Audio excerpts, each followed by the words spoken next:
See, you got to be careful when you try to be slick. And this ain't about the baby. This is more so to Tory Lanez. Or really, we could take it off of him and we can just speak about anybody in a situation where you want to show I ain't laying down. See, you got to win in your actions. You can't win with your emotions. You can't win with your talking. You got to win with your action. So when you see somebody pop out on a show like that, which I almost imagine that Tory made the call like, yo, can I come out? Man, that'll be fly. That'll be dope. I'm not sure, so I won't speak on that.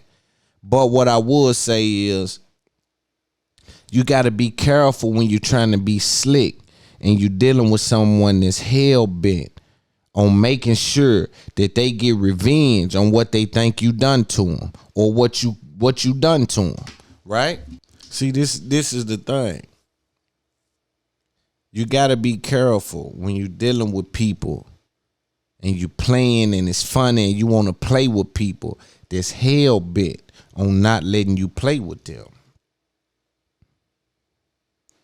See, you dealing with Meg, you dealing with companies and people that's taking that offensive. Like, we ain't looking at that and, oh, man, he playing. Nah, they taking that offensive. They taking that offensive. And what was the real value in that? I'm antagonizing the woman that said I shot her. They got a restraining order on me. I don't see how that makes sense. I don't see how that makes sense. You still got to remember you dealing with a woman scorn. No matter what you say happened that night, something happened that night that affect beloved in a way where she's scorned. She's torn down about that. Her emotions is torn. It cut deep. And then you jump out on the stage. It's just rough. Because I'm looking at that if that's my sister. What if that's my old lady? This ain't about the baby. This about home. What if that's my old lady? What if that's my sister? What if that's my mother? Say, bro, they say you shot her and we ain't done nothing to you about that. And you popping up spots when they done went legally to try to get, so what? I gotta take it policing and not be doing what we gotta do about this. You forcing my hand, man, and you ain't even tied in around here. What they telling you about us, man? They think you think this. So what I'm saying is, you still dealing with a woman scorn. You don't even know how that could affect beloved, right? Just for the fact of that, I don't want to do it. Say, man, I'll leave my woman right now if she go to crying and being scared around me and fearful, and man, I can't, that ain't energy I want to be around. I don't want to pop up and do music with that energy there. And I know I owe something to my fans, but my fans ain't here. They ain't said my name on the bill. Some of these people might be my fans by default just because they fans of music. Right? But I'm talking about a situation where my fans come there for me. That really ain't what the situation is, right? So you can't say you letting your fans down. It's almost like it can be received that way. So now the lawyers, prosecutors, whatever, they probably done received the call and now hey, we want to revoke his bond, man. What he doing, man? And of course they gonna say, well, he's working. He wasn't, but was he paid to be there? Was he? We don't know. They may have to set that up, but that's their business. But I'm more so looking at it, what if that's my sister? What if that's my old lady? If that's one of my people, we not playing like that. And we all rich. Man, we gonna start a war in here about this, man. This right here finna start a war. All the real ones in the back, like, let me turn up, man. Let's turn loose, man. He think it's a game. Let us baptize him about this, man. You know, and we, you know, because everybody got money. Everybody want to stand favor. That's a real problem. When it's a bunch of generals that can go to war and they all got teams and money and ammunition and hiding spots and yeah, man, it's going bulletproof vests and grenade launchers and everybody got this. And one phone call, any address I see can get blew up.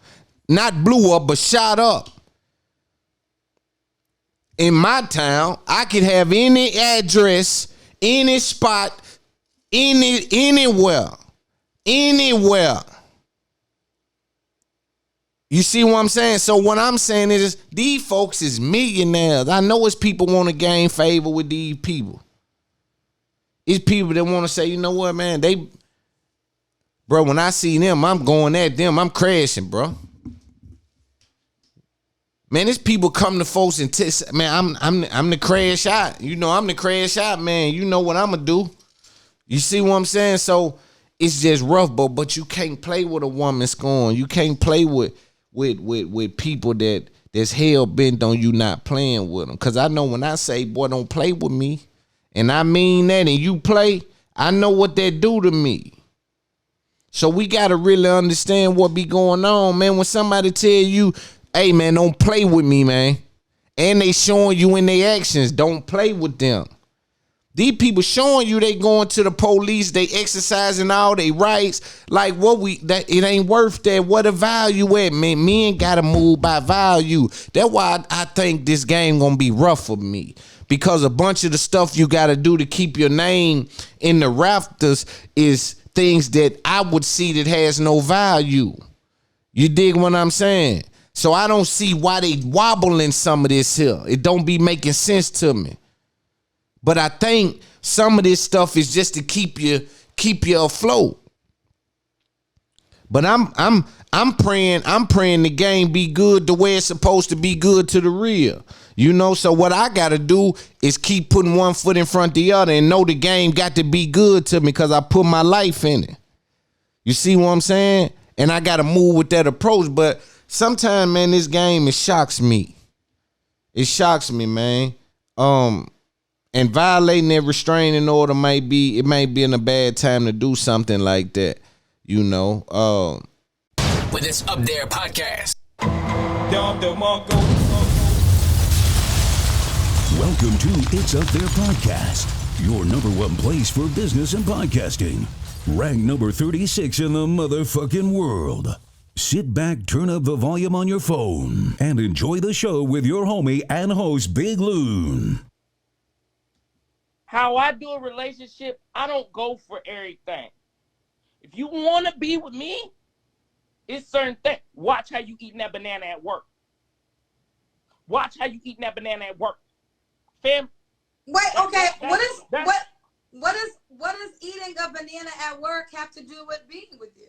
Because niggas is looking and I don't want you deep throating that motherfucker. Real talk. Wait. This is a sick.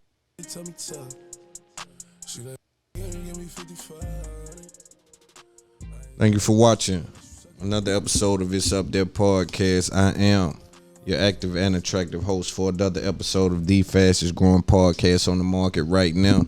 We are ranked number 36 in the world, and we appreciate all of our supporters, listeners, and otherwise being involved with what it is we bring to the game.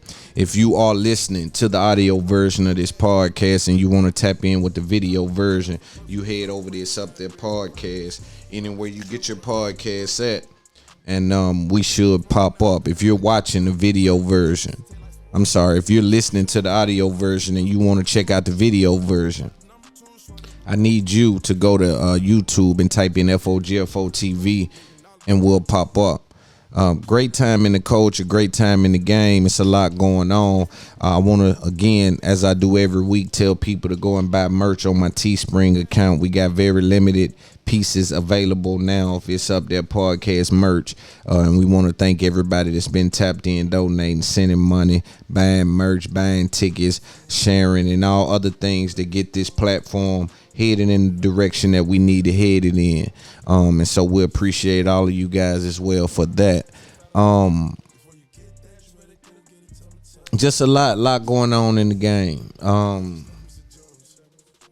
What else? You guys need to also go to Patreon and subscribe to the Patreon. We are now starting up our Patreon exclusive episodes with some of our OnlyFans girls and some of the just women in general, where we can really talk about things that they want to talk about. I got a girl that want to get on there, and she's, I guess, pegs men for a living. Black young girl, pretty young girl, but she enjoys pegging men, and she has some horrific stories that she want to share. So we're gonna get her on, and we also got a big surprise coming over there to the Patreon. Where, you know, if you in the titties, ass, relationship, mess type stuff, you know, head over there and subscribe, and we'll get you took care of. Again, thankful to be in the situation, thankful to be in such a blessed position in regards to the game, in regards to life, and understanding how to navigate around things.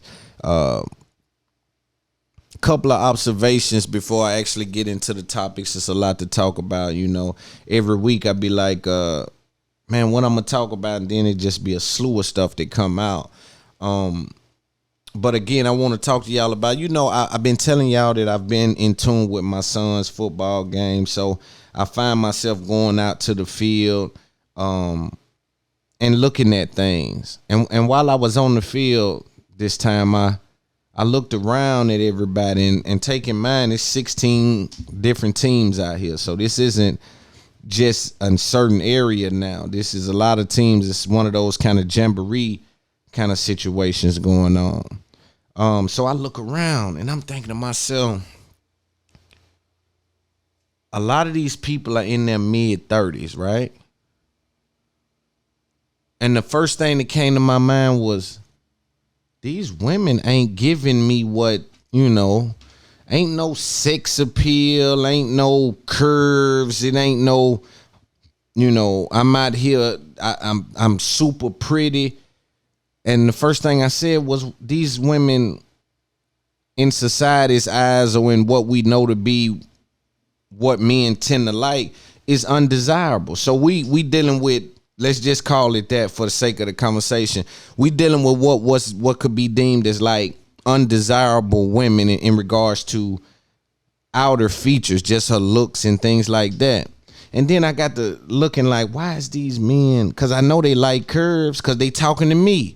As I'm looking at my son, one of the dudes pull up on me, boy, look at the ass on that girl right there. And it was just some girl with some tights on, you know, by herself. She was curved up, but she was single. Keep in mind, I'm talking about the relationship people that's out there. I'm telling you, man, this observation for me was, I was just like, yo, I must be on some other, I must be looking at things wrong. So continue. The people are talking to me, a couple of the men, and they keep pointing out these thick girls. So I'm knowing, okay, so you like what I like. You like the pretty, thick, you know, big ass, nice titties, nice body, soft, hair done, nice to be pleasant. We both. So then I look over there at what you got, and it doesn't appear to be that based on what I'm seeing at this football field. But then I got to thinking, but these dudes is happy. See, the trick is to marry what makes you happy, right? If you want to play out with the big booty and the girl with the big ass and this and that, then that's cool. But a lot of times dudes, now from what I'm looking at this football field, these are middle-aged guys, they're not hanging everything on your looks and your ass and your body and how you coming in here with your sex appeal. They saying, beloved is nice. Beloved coming to bring me water. I seen one dude standing over there. His girl come with the towel, wiping his face off. He talking to me. He go over there, talk to her for a minute, or talking to somebody else. She rubbing his back and shit. I'm just like, now she seems to cater to the guy, but I just still thought like, damn, but he talking to me about these other, like it's a weird thing going on. And I came to the conclusion, oh, y'all, so the trick is to marry somebody that really got your back and gonna take care of you. And a lot of men think you can't find that in a super attractive woman. Then I got to thinking like, oh, they sitting a woman out somewhere and they have no worry that somebody else, like they don't even think about, oh man, they gonna be on her. They don't even think wherever you want to go, whatever you want to do. He ain't even checked in. Have a blast.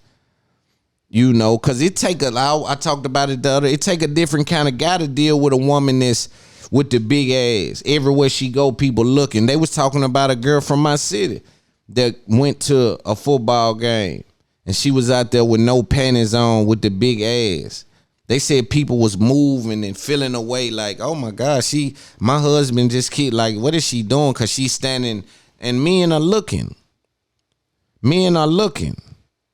You know, and the girl that was talking to me about this, you know, I asked her, I said, do you think, and y'all can comment or tell me what y'all think. I said, do you think that it's cool anywhere you go to wear anything, right? It don't matter where you at, certain things I wear, it don't matter. Kids game, whatever. Because when I was out there, I'm like, yo, some of these girls come out here looking like at the club. And some of these married men out here and can't control themselves and their wives will get mad. You know what I'm saying? Now, I don't think that that's on the girl because she's shaped that way. I'm not sure whether or not she should wear that. That ain't my business, right? I'm looking, you know, so it is what it is. But I just wonder I wonder based on a woman's actions. A lot of times you can tell whether it's about body, right? Because the women that's been naturally thick their whole life, they've been going through things with the booty, you know, like I wore this here one time and this dude and his wife literally got the arguing behind me because he was like, and so they navigate around that attention. Sometimes they know that my body is looked at like sex. Unfortunately, these men that's looking at the women, and this is where the confusion comes in at, because sometimes people think that somebody, especially men to women, sometimes a man can be looking at you and his lust is so overwhelming that it comes off as love. You dealing with high strung lust when you dealing with some of these guys. So what's happening is, it's confusing the women sometimes. You can have a woman with ass out standing in front of the people, and because the people are staring, she thinks they want her. A lot of times 80% of those dudes just want to have sex with you, right? Now, when we dealing with the girls who get naked and things like that means nothing. A lot of the girls that I know that are right now get naked at the drop of a dime, a lot of the dudes that follow them and comment, y'all couldn't hit them. You don't got to, they not having sex with some of these dudes.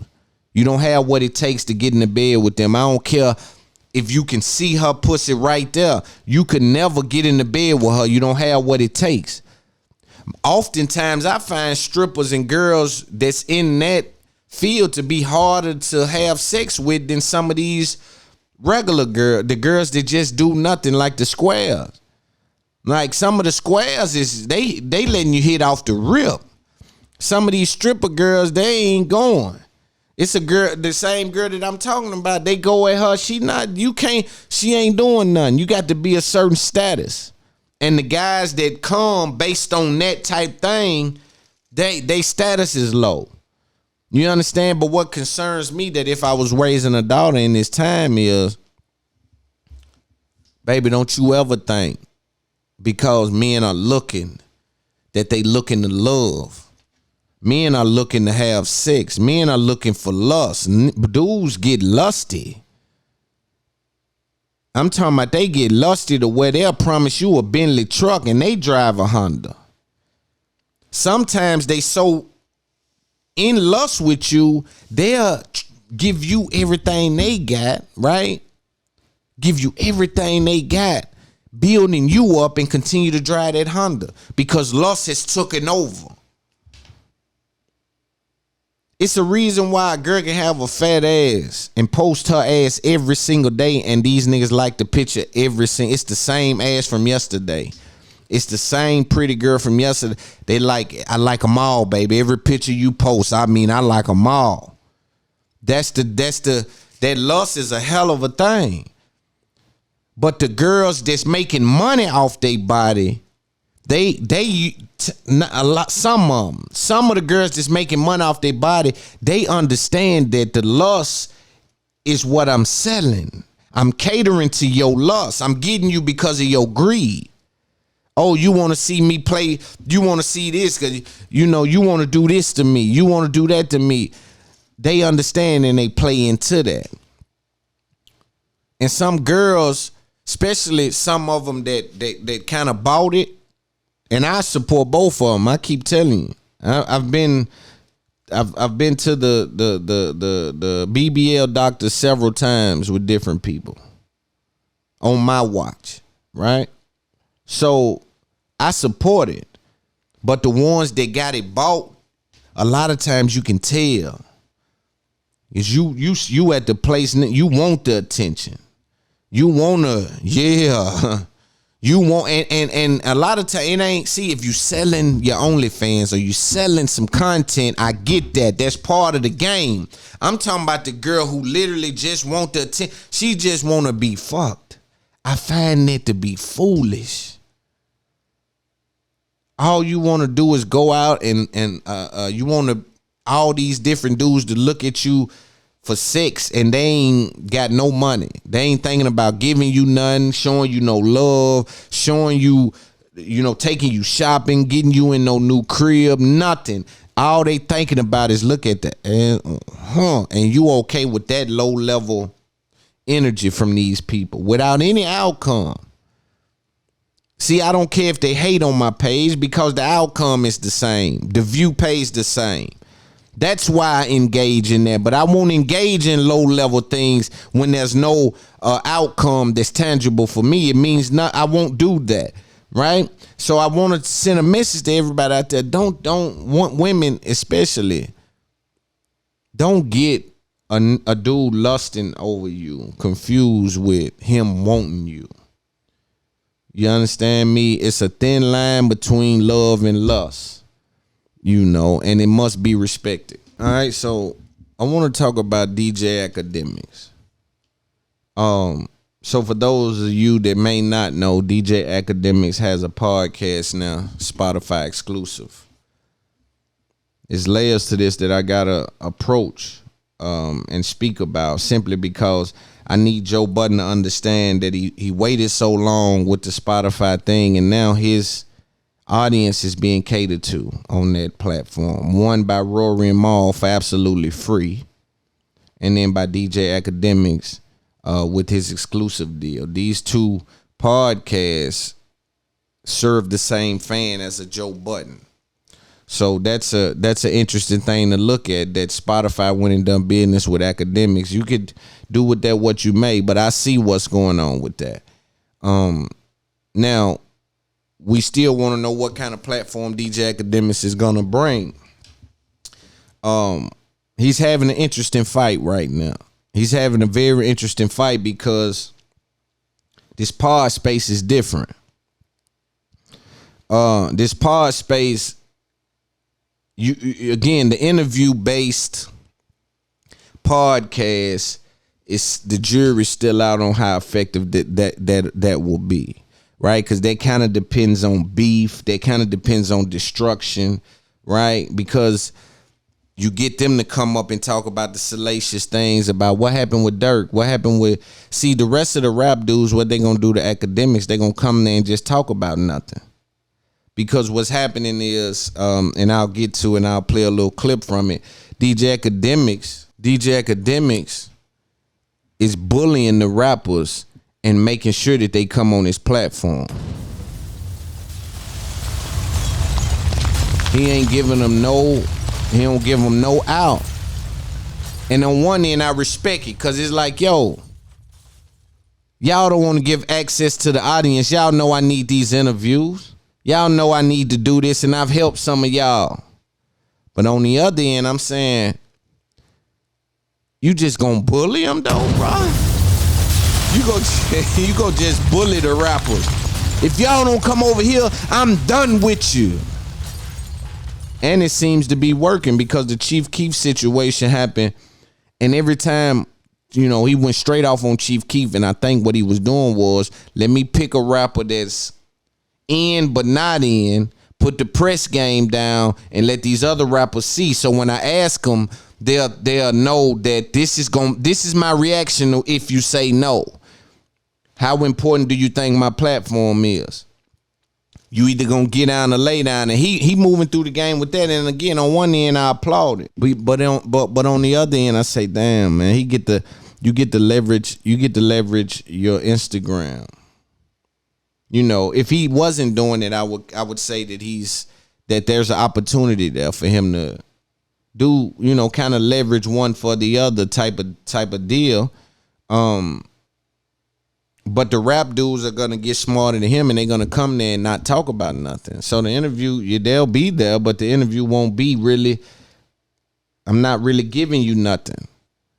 You know what I'm saying? He's gonna need another mic there, because I don't see people being quiet or seeing. I just think that the interview style may be a little strange if he's not careful. I don't see them stopping with the Wack 100. They would just kept going over him. Whatever he's saying, we ain't even. Let's keep going.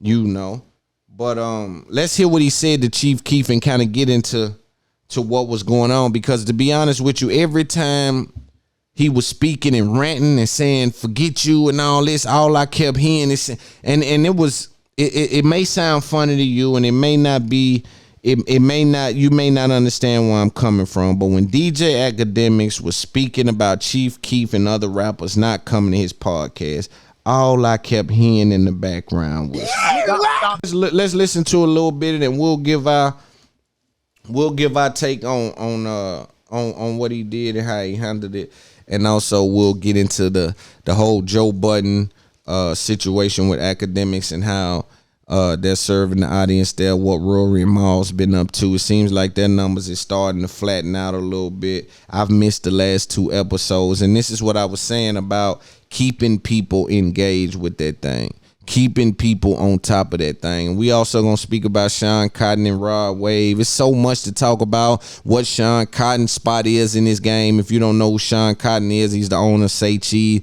He got a lot of people on. He's done a lot of good business. So it's just a lot to talk about. But let's hear Akademiks kind of go off on Chief Keef. That's just what it is. You feel me? So yeah, that's what it is. Yo, again, I respect you for respecting me, because what the audience don't realize. He's on the phone with Tekashi 6ix9ine. He's about to bring up Chief Keef. Not respect. Yo, chat. I can tell you right now. How long? Think about it. How long I done covering Chief Keef? I DM'd Chief Keef last night. I said, Chief Keef, I gotta get you on an episode. He left me on red. That's a fact. He left me on red. So for everybody who be saying blah blah, you should do it. See, I DM'd Chief Keef. This is, you don't know if he has somebody else doing his Instagram. That's why I say this is the tactical move by Akademiks. He knows what he's doing. This is sending out the bat signal, saying, rappers, you know what my Instagram page stands in the culture. If you expect to get some play over there, you got to come and play over here. This is how this works. And I think I remember having a problem with Nicki kind of doing some of this kind of thing. And I got to do my Googles to make sure I'm not just talking. But I believe DJ Akademiks had an issue with Nicki behind the scenes kind of trying to pull strings. Even though he's not doing it behind the scenes, but he's clearly letting dudes know it's a signal to the rappers. You get no play over here. That's why he telling Dirk. That's why Dirk said he'll do it. Picture Dirk sitting with it. It shows the power of the power they give Akademiks. Picture Dirk sitting with somebody that sat with somebody that's this Vaughn, that's this his brother that's said he ain't do, like, yo, that's a sticky situation, bro. So again, let's hear some more. News page like No. But what I'm saying is that I DM'd him for an episode. Bro, I didn't have to even ask 6ix9ine for it. I'm like, yo, whenever it's going to happen, I'm going to tell 6ix9ine to come do this, and he going to do this. Because you know why? Because I've helped him before. Everybody else in this industry, I've helped. I've built their career. I've built mystique around them, called them the fucking biggest demon that's ever lived on earth. Bro, You be capping them. it don't even matter. But I've built all that, and you know what they did? They did a bunch of shows. They got a lot of money. And whenever I ever say, yo, hey, could you just do an interview with me? Bro, they get weird. Chief Keef let me on red. That's facts. I DM'd him. I said, please, I'll come to California, whatever the case is. We could talk. Whatever you don't want to talk about is cool. Bro, he ain't answered. That's cool. Somebody said, Keef made you. Nigga, I helped make Keef, nigga. Nigga, I gave them niggas rep that they never had. You hear that? I gave them rep they never had. DJ Akademiks says he gave rep where they never had it. I remember when. See, this is what happens with bloggers and podcasters and media people. They forget that these dudes was already doing things. Now, you might have helped the internet believe that I was a little more aggressive than they might would have knew of. But you didn't give me rep that I never had, bro. Those words mean something in the ghetto. In the ghetto, those words mean something, bro. That don't just mean that, oh, I made you look away on the internet. What he's saying right here is, for those of you that may be lost, is that he created an aura around some of these people. But what he's failing to mention is because he believed it. He didn't do it as a favor. He believed that some of these dudes were that. He's not from that environment. So certain things he's believing this is the thing until 6ix9ine comes around with the, and then he probably thinks, oh, they letting 6ix9ine get away with this. They ain't really like that. Then Wack saying rappers ain't like, now he's starting, I'm pressing these rappers. You know what I mean? And either you gonna get down or you gonna lay down. I'm telling y'all, this podcast fight is different. Them numbers, see, and then again, you gotta know who you competing with. When you talk about competing with Rogan and all these people are consistent with getting these numbers no matter who is on the platform. People are coming to hear them. It's the reason why I built mine this way. People are coming to hear me. So then when you do see me next to Dame Dash doing the interview, you understand, oh, I know how LOON get out, and that's going to be dope. When you do see me next to Charlamagne doing the interview or Joe Budden doing the interview, you know, oh, I know what LOON is. It's the same with Joe Rogan. When they see Woo De Woo on the Rogan podcast, people instantly, oh, man, it's going to be dope because they know Rogan know a little bit about a lot. You see what I'm saying? And so the interview-based thing is still out in the works. We're trying to figure out what that's going to look like. Breakfast Club has done that at an all-time high, but they've been syndicated the whole time. We do not know how the results will be for an interview-based podcast just yet, and the jury's still out. But let's hear a little more. I call that nigga the Shot Rod Grim Reaper, nigga. That's why when he's getting shot at and shit happened to him, y'all are looking at it in disbelief. You know why? Because I created that fucking vision that he was untouchable. So don't do it like it's one-sided.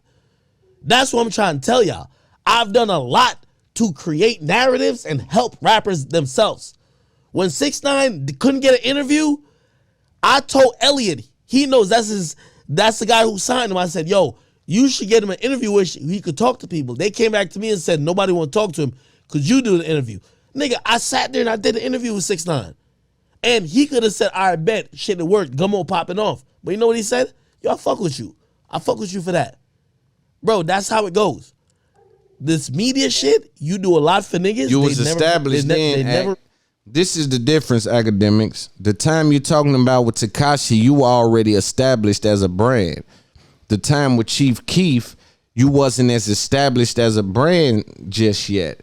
And so that marriage between what Keefnum was doing and the way you were reporting it places you in a situation to be at the forefront of news out of Chicago. So there was a sweet science there. Tekashi was right for doing that with Akademiks because Akademiks was an established brand that sat down with Tekashi when he was accused of rape and other things and tried to help him clear his name back when Ak didn't do interviews. You know, Charlemagne done one with him again. Charlemagne was an established brand at that time, maybe not as big as he is now, but established. And so you got to see how this thing happens, right? But Chief Keef and them with Akademiks, that wasn't a situation where you were at the top of the media game at that time. You were building your thing at that time. Total different circumstances. Remember it. They shit on it until they need you. A lot of these niggas, y'all think that I should. And don't get it confused. I understand on the media side how this works. They want you not to talk crazy about them, but they don't want to do interviews with you. I see Jason over at Hollywood Unlocked always say, my brand is going to always report no matter what. I don't care. Either you're going to get good reports or bad. You choose. But I'm going to report and you're not going to stop it. And that's how you have to be. That's how you have to be, because if you're not, you're catering to people who they'll never cater to you because there's no value in it. They don't look at that as being able to hurt them because they don't know it can hurt them. I can right now have 1,000 comments under people's posts slandering them. If I just tell my followers or fans, go get them, F this company. Right? I can do that easily. It's something that you got to understand. It's certain things that's being leveraged. You care about, bro, I'll ask them to come on my platform, and when they don't need me, they don't even answer. So when they don't answer to me, right? When I need them, they don't answer because they don't need me. They only need me when I don't even care or I don't need them. How the fuck are these things really relevant to me? How the fuck am I gonna think about what you gonna think about a post or anything where somebody's saying some shit about you? These niggas use you. So he's saying that if you don't do this interview, I'm gonna start posting your ops. I'm gonna start posting the bad press about you. I'm gonna show you about playing. I'm gonna show you about playing with us. We're gonna show you. You know what I'm saying? We're going to get your ops lit out here and tear your brand down if you don't do this interview, buddy. I wish I had something like that. The only thing I can do is violence, and they don't want me to do that. All these niggas you see, I covered for years. You should think Akademiks got his podcast. They should be running to say, yo, let me talk to you. Y'all niggas talk about why I fuck with 6ix9ine. You know what he said? Ak, you getting a podcast? I gotta be your first episode. I called that 8 months ago. Tekashi's gonna be a reoccurring guest. Now, why would people want to sit down there when Tekashi is slandering them on this platform? It's the same with any other platform. People don't allow, they slander me over there. We don't mess with that. Have to be it. Somebody said, Ak gonna crown the car? Hell fucking no. I only tell y'all that because I'm gonna keep it 1,000 with you. I don't want Keith talking about me, period. If he don't come on my podcast, we ain't got shit to talk about. Nigga, I owe you shit. Straight up. Anybody who won't fuck with my podcast, I don't owe you shit. I don't owe you shit, and we gonna keep it like that. Because I don't need nobody to do nothing for me. But everything I've done for y'all niggas, I know what time it is when it comes to the media. Y'all gonna need me again. Y'all always gonna need me again. But the next time when y'all need me, your favor's gonna be run out. Cause I'm cashing in on all my shit now. If you're not down for me to cash in on it now, just be cool with us not being cool again. I'm good with it. You feel me? So when I hit Chief Keef, if he don't answer, bet my nigga, I don't care what project you ever have coming up after this, nigga. That shit is clipped. Facts. I don't need your shit, nigga. I got more money than Keith right now. That's how. See, that make it personal. I'll tell you that now. So I don't need that nigga. But only thing homie missing is this. If we gonna keep fucking with each other and there's not gonna be respect on what I'm doing, I'm good. I don't gotta keep. That's what I'm saying. I can respect that. Cause I cut some of my homies off. Y'all ain't supporting the pod. But y'all need help with stuff. You know I can't help you. You don't support what I got going. So I get it. Little beta shit like, oh, I love Keith, this and third. Hey, that nigga don't fuck with what I do. Bet. Keep it like that. Straight up. And that's for any rapper, any singer, anybody who's in this shit. Even goes up to the highest level, and I love that nigga, even Drake. These other niggas, I covered them for years. I built them up. You're putting Drake in a situation, and this is a whole nother. You put Drake in a situation where he can't come. Because now, if I come, I make it look, now it looks like you forced me into coming. Everybody's tried to do that. Nobody has been successful. Like, don't mention Drake with that, bro. It's a mistake. Because Drake, you're almost placing him in a situation where he can't do it. This is that. This guy is so great. Yo, he is the biggest demon. He's that. Y'all ask him for an interview, they read it, fuck him. Y'all want me to be loyal to them niggas? That I only say that to say that I want nobody to ever question why. Yo, why he fuck with 6ix9ine? And I'm gonna keep it 1,000 with you. I'm gonna do the same thing with Drake coming soon. 100%. Drake, I got my podcast now. You about to drop an album soon. Bro, could you pop up? You don't gotta get, I don't even, like, I'm not no entitled nigga. You don't gotta, I don't want no big ass interview, but bro, you can't, we could do a segment. Some segment, I don't even, whatever, but I'm trying to show that the people who I've been using my whole career to promote, they fuck with me. And if y'all. So, I have a question for you. And again, that's why I say I can't wait to, we got to be able to have these conversations. So you don't believe being paid is enough? You'll become a millionaire off this stuff, off the backs of what these guys are doing. Right? You were able to monetize it, create your brand, and become successful. Being paid off of these guys' content ain't enough. Reporting that what's happening in these people's lives and being paid, that's not enough for you. Now I have to come to you. You've used everything I've ever done, put your spin on it, and if I got benefit from it, cool, but I didn't. Give me your money, and then I'll come and do whatever you need to do because you really built me up.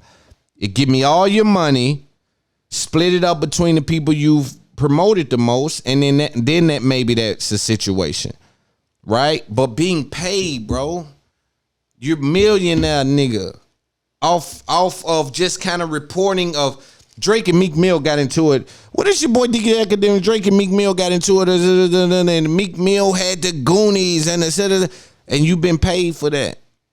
Great, well, they didn't help you, but without their content, would you be able to catch that groove? Without Chicago going wild, would you be able to catch? These are questions that I got to ask him when I sit down with him. Can't do that? Man, fuck y'all niggas. Straight up. Oh, y'all. If Chief Keef could leave me on red, and if he don't respond, nigga, I did all that Warren Shot Rack shit gassing you up for nothing, nigga. I gassed you up for nothing. What's the fucking point? Boy, when y'all niggas wasn't getting no press, I was there. I was there. Giving y'all press, promotion, Uzi, Cardi, all y'all niggas. And if now I got a podcast, finally Spotify say, yo, Ack, here's your platform, and I come back to y'all, I've never DM'd these niggas for a pass, a ticket, nothing in life.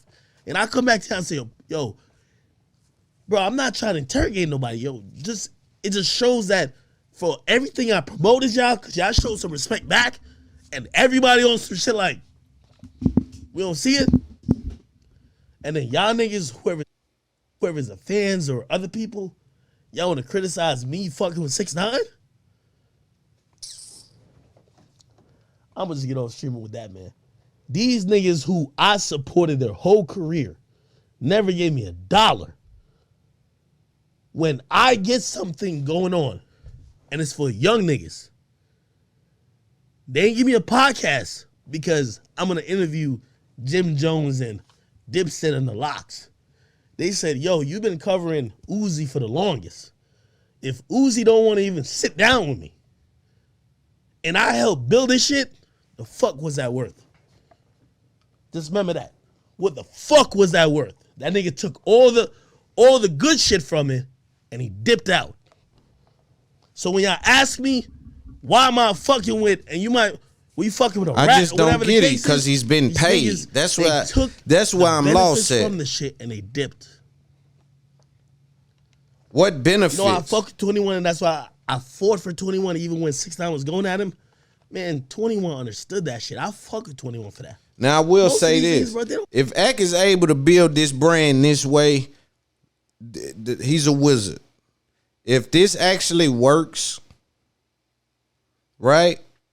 Bullying them, like leveraging the Instagram page to make millions off the podcast. If that actually works, he's a wizard.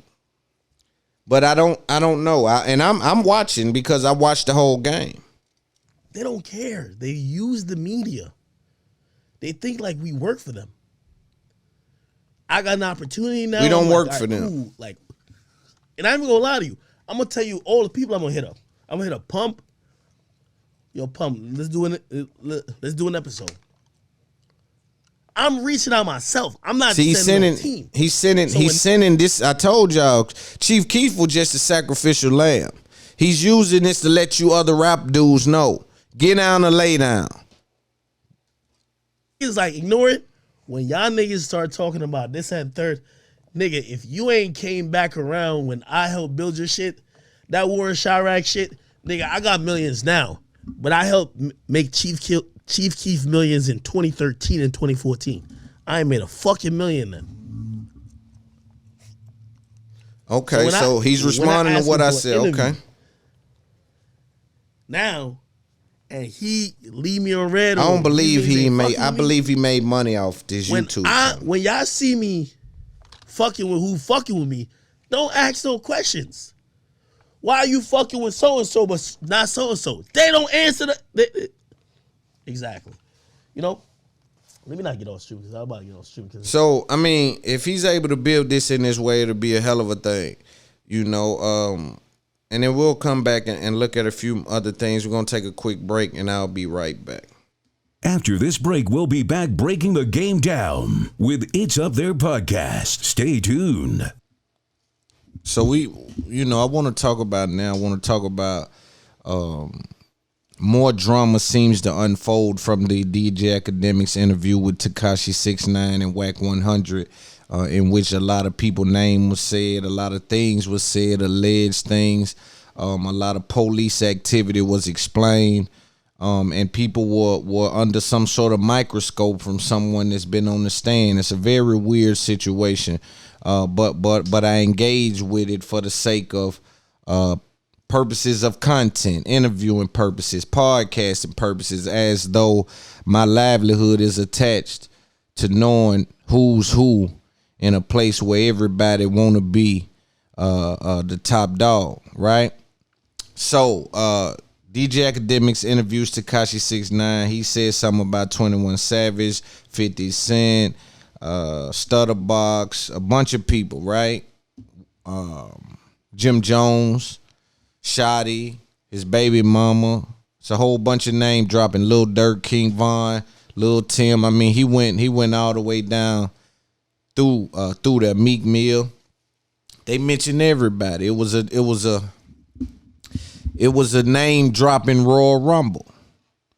You understand me? It was a name dropping Royal Rumble. So there was a lot of things being said. Tekashi comes out and tries to defend his honor,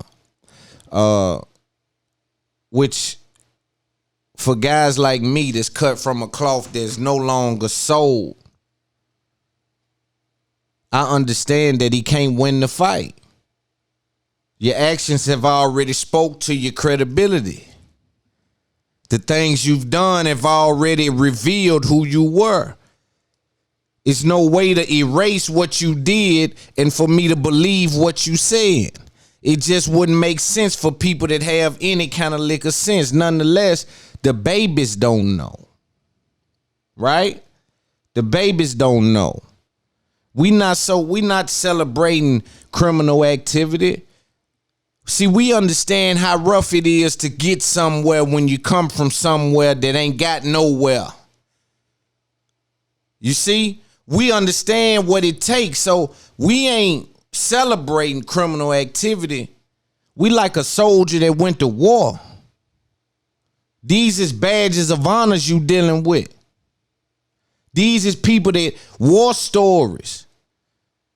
I'm not celebrating this. This is a harsh reality. It seems like a celebration because by the sound of it, I ought to be dead.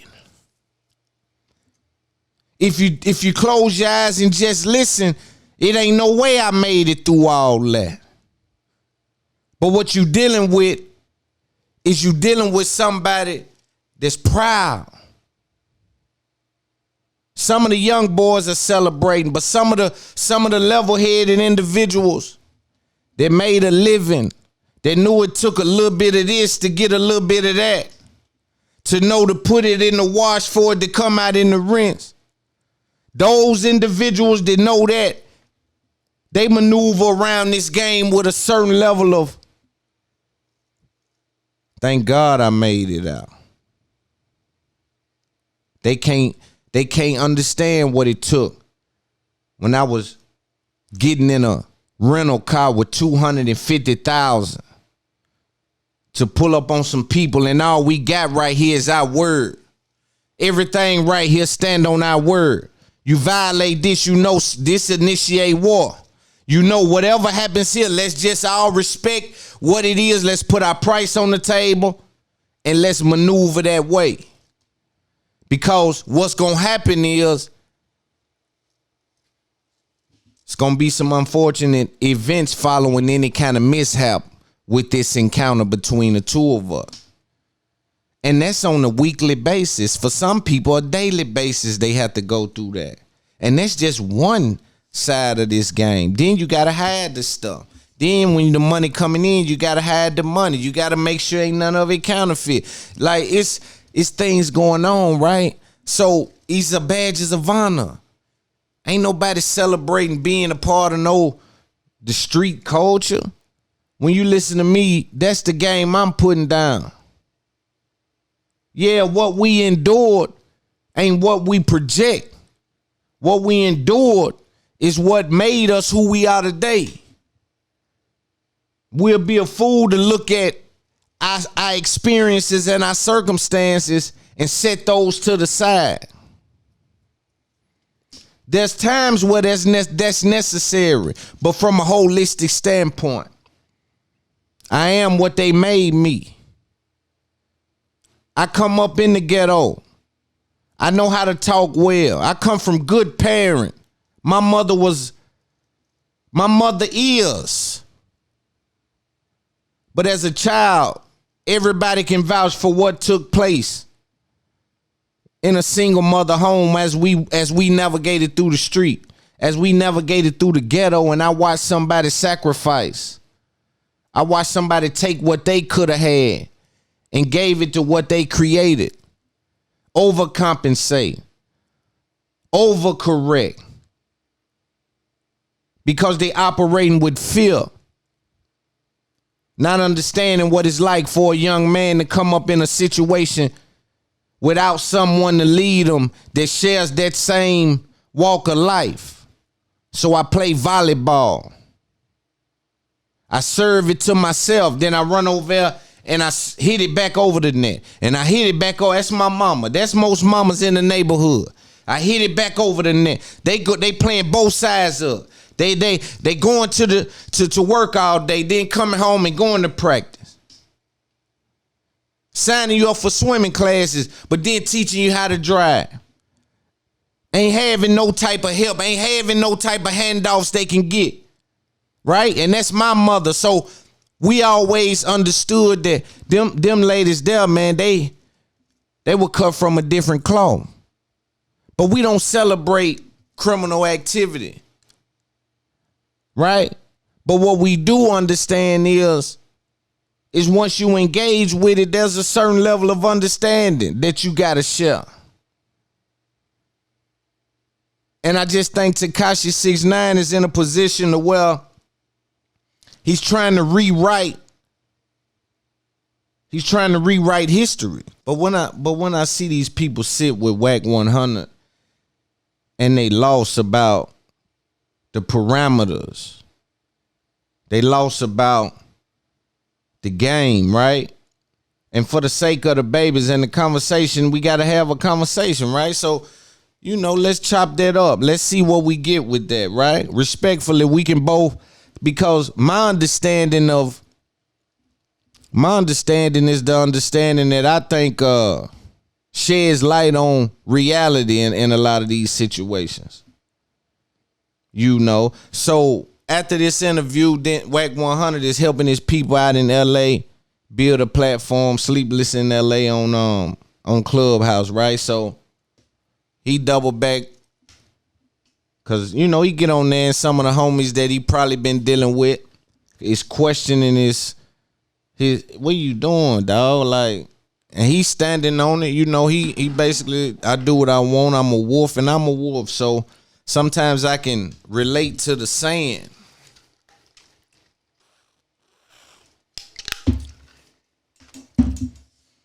So he proceeded to bring 6ix9ine on Clubhouse. Whole bunch of people come up, lot going on, question about this, question him about that. He bring up Jim Jones. Right?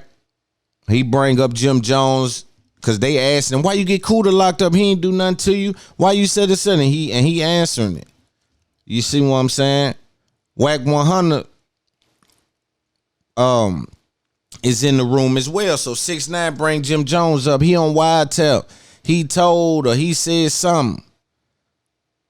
And then Wack 100 got on there and said something. I'm going to let y'all hear what's going on and then we'll get back to it. Well, and you know what I'm saying? This is how I want to keep it. Because you're just this big old gangster. Mike, you want Wack in here? Yeah, I need I'm him in getting here, that man. nigga in here right now. Yeah, I ping need him in here. He follow y'all, Marcus. Ping him in here. I'm texting his phone too. Yeah, I need him in here, Marcus. Jim here. Jim is here.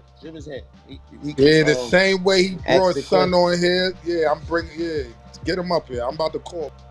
Nigga be having a lot to say, Trav. Hold on. So this is them trying to get Wack 100 in the room with Jim Jones. Like, truthfully, I just listened to that fucking, like, these are the guys that's changing the narrative, who's trying to, like, dictate the narrative.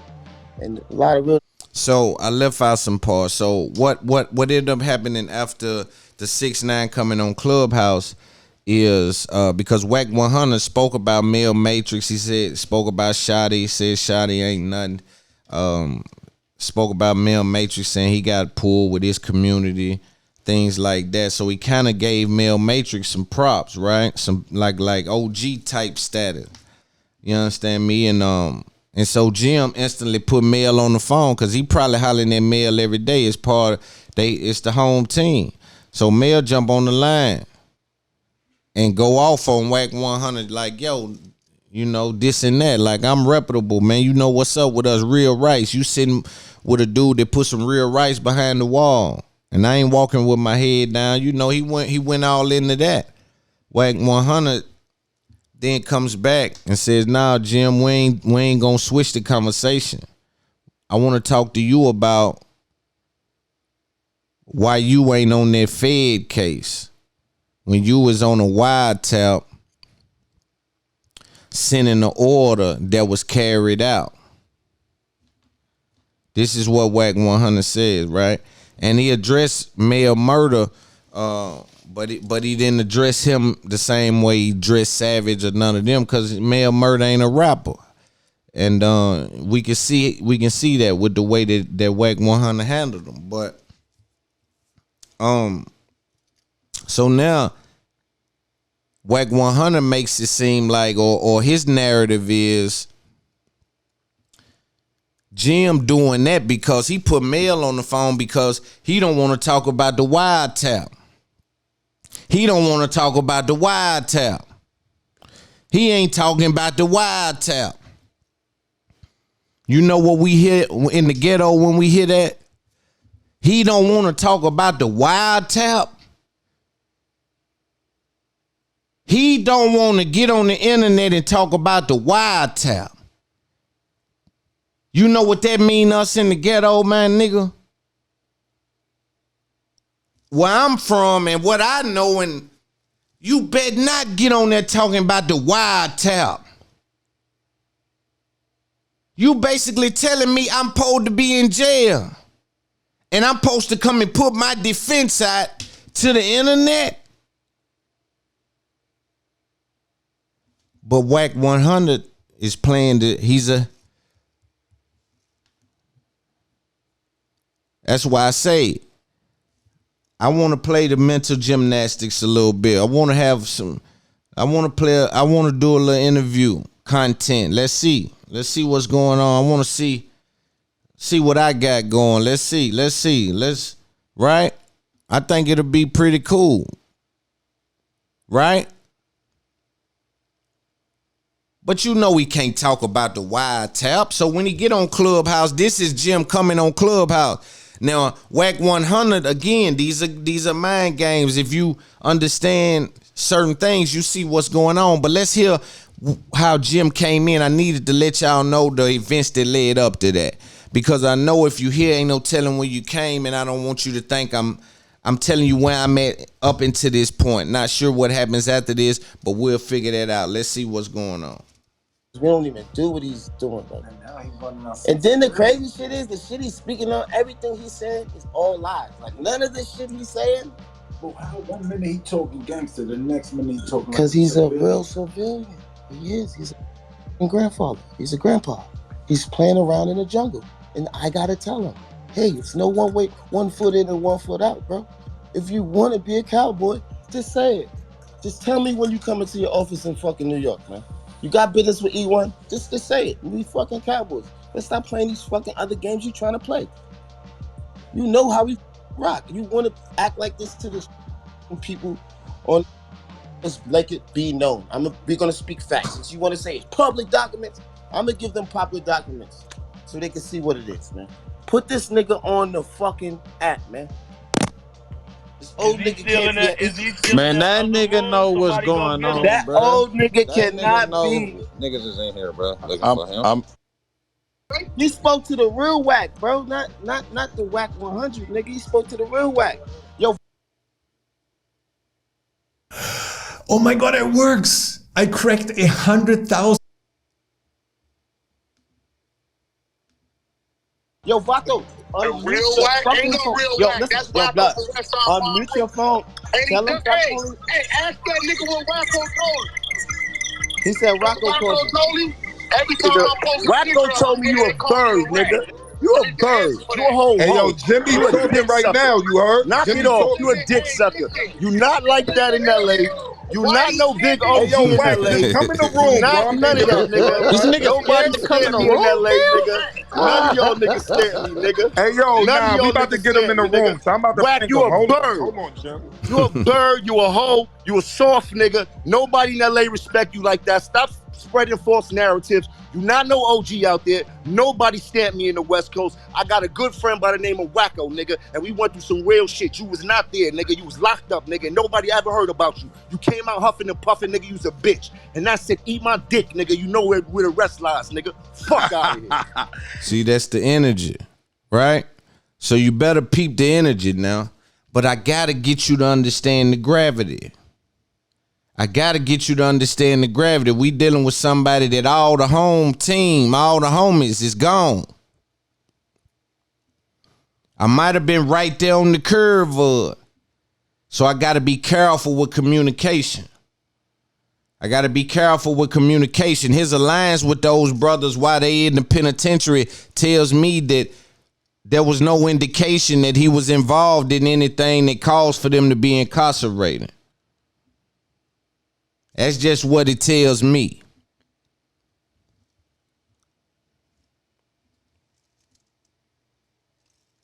And that's just what it tells me. Hey, yo, Jim, I hung up, man. I'm trying to get him in the room right now. That nigga been in every room. That nigga been in every room. Now this nigga want to come in the room. Yo, look, let me say one thing. When there was a situation he wanted me to come on stage, that's why I'm telling him he got to come in this room right now, gang. Like, he got to come in this room, gang. He talking about Jim got to come. Why? He got another room open. Hold on, I'm about to go pull up on him real quick. Did you call Jim? Bro, let me say something. Did the interview, Let me say something. Did you call Jim when you did a fucking... Man, let's not talk about no birds, man. I don't associate myself with rats. I don't play with people that play with rats. I don't play with people that give rat a platform. I don't play with people that's close to rats, because you're a rat to me. There's no conversation for me and that man. When I make a statement, I make him a statement. I don't have to say shit, nigga. All them niggas can eat my dick. Wack know what's up, man. Word up. And I'm not getting into that because these niggas are trying to get niggas indicted over bullshit. I don't do nothing but music, nigga. I make good music. I've been doing this for 20 years, and I make a... Now, this is where Jim pull himself out the emotional shit, because if I go down that road, they tricking me. They tricking me out my spot. The further I go down that road and I stamp that, and if he keep playing, he better ask such and such about what happened to such and such a... These is dangerous games, dog. They not playing fair no more. The feds in New York right now is probably smiling, hoping that he say anything that indicates involvement. You see what I'm saying? It's imperative, man, not to make that mistake. Out of money. Fuckhead ass old nigga, man. I'm tired of all this shit. But we ain't get on here to talk about that. I got on here to talk about something positive. Keep the course. You heard? I want everybody to stay the course. Don't get tricked out of here by this bullshit bloggers and everybody trying to get $1 by eating dick in my life. You heard? I stand tall for everything I believe in, and I always have, no matter what. And I bumped into the best of them. You heard? I've been around this whole world. Fuck the country, nigga. Rocking my same colors. Can't nobody tell me anything, nigga. You know how we move in New York City, nigga. See, that's that fly slick talk. They can't hold me to none, but you comprehend, though. It's on the flow, though. Comprehend. The whole coast on. I let the whole coast eat. I put the shit in the sky, nigga. The same way Snoop put the shit in the sky, I put the shit in the sky, nigga. Nobody know none of them other niggas, you heard? They know who Capo was, though, because I put the shit in the sky, nigga, and I held my hand up high, nigga. Fuck wrong with all these niggas. I'm gonna get back to watching my movies and living good, man. That's all I gotta say, bro. I don't go back. Yeah, no, you ain't gotta say no more. You ain't gotta say no more. Hey, yo, I ain't gonna lie, bro. A special service announcement: eat a dick to all rat lovers. Period. Hey, yo, try it, man. That nigga, I'm trying to get him in the room. He don't want to. Hey, yo, you know what? You know what, bro? We ain't got no rap no more. That's all I wanted Jim to do. This is me. Let me be honest, bro. I don't be playing these. Hold on. They're gonna hear you in the big one. Look, I'm gonna be honest. You don't do this shit right here, bro. Like, come on, man. You can see the 3 niggas, and niggas don't do 4 niggas. That was the definition of a nigga tucking his tail. Yeah, hey, like, no, what up, big bro? So it's all good. Niggas just showed his hand. Yo, let me finish speaking. This nigga is speaking like a blogger. He's bringing up cases that he has no knowledge about. Nigga, the police. Trav, you making a good point. He's not bringing up cases. He's trying to bring down powerful black men that are in position of a powerful black man. Bro. That's all I've been out here doing this whole time. Is helping our black community, no matter how people look at it. I do music. I put as many people on cleaning as possible. It up. I got fitness. I put as many people trainers on as possible. I got Capricorn. Everything I do is not for me. It's for the people. I'm a people's person. The people don't see. You heard? You don't hear me getting in the old narratives that I used to be on when I was younger. I'm way smarter than that nowadays. So for me to get on here and feed into some bullshit, I feel like I'm going 10 steps backwards. And that's not why I got on this platform. Nor did I get on this platform with anybody that associates themselves with anybody that's a fucking rat. Period. You dig? But the business that I do, you can't talk like that, snitching. And to see my people. So if it's some paperwork out there, I don't think a nigga talking like that. Any type of leeway when it comes to tearing another black man down under false narratives and people spreading propaganda. That's how we in the situation we in right now, because the slavery don't stop. These niggas are still field niggas and house niggas and shit like that. It don't stop. When you ready to take your own people down, come on, man. What we talking about? We ain't talking about nothing positive yet. We ain't talking about anything positive yet. You fucking sit with the nigga who put him behind the bars. Y'all be letting these old niggas that ain't really got no history in. That's why. I taught you later about it. But that's what I'm saying. That's what they want people to do. They want people to get up and Trav. They want people to get up on here and tell their history. Oh, I'm the biggest gang banger from this side. Niggas know how I give it up and all this shit. No, bro. You're not going to hear niggas say that, bro. Niggas make millions of dollars. Who's out here doing that? Yeah, who's out here doing that? See, this is the powerful thing, right? Again, in this game, it's so much more mental than anything else. You know, you got to guard your head. You got to guard your energy. You got to guard, you know, certain things to keep yourself being able to have the mental agility to be able to weave in and out. You know what I'm saying? You can never, ever be governed by your emotions. You see what I'm saying? When you dealing with things like this, my dude, you getting tricked. This is what I'm telling you about tricked out of your spot. And they handle it how they handle it. You know what I'm saying? But it's important for me to get a game to the babies.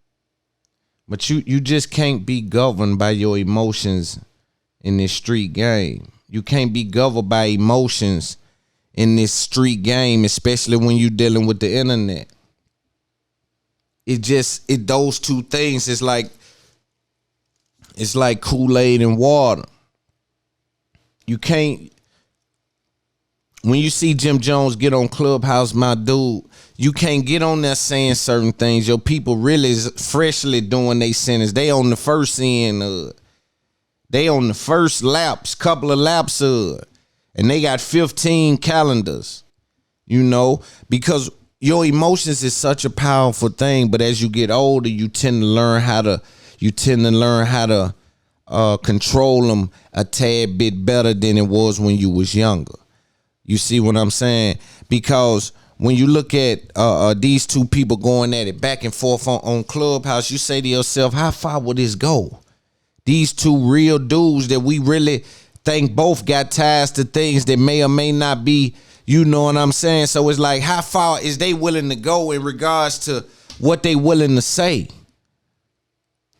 You see, and you can't let them trick you into responding because you emotionally attached to it.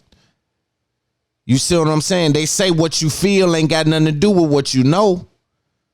You understand what they say? Whatever you feel don't got nothing to do with what you know. So I'll they making me feel like they right. They making it look like it's right. And I say this and I'm not sure I adopt it, but I know it, and that's the first step. But you look at it and say, man, they running a false narrative, man. They making me feel like people believe that. And what you feel ain't got nothing to do with what you know. But I think when people were in that type of mind state, it was before this internet. It's almost like what they paint on the internet puts itself real close to reality. I mean, it ain't off by much. It's different now, but it ain't off by much in regards to the way you you treated, the way you received, welcomed, invited.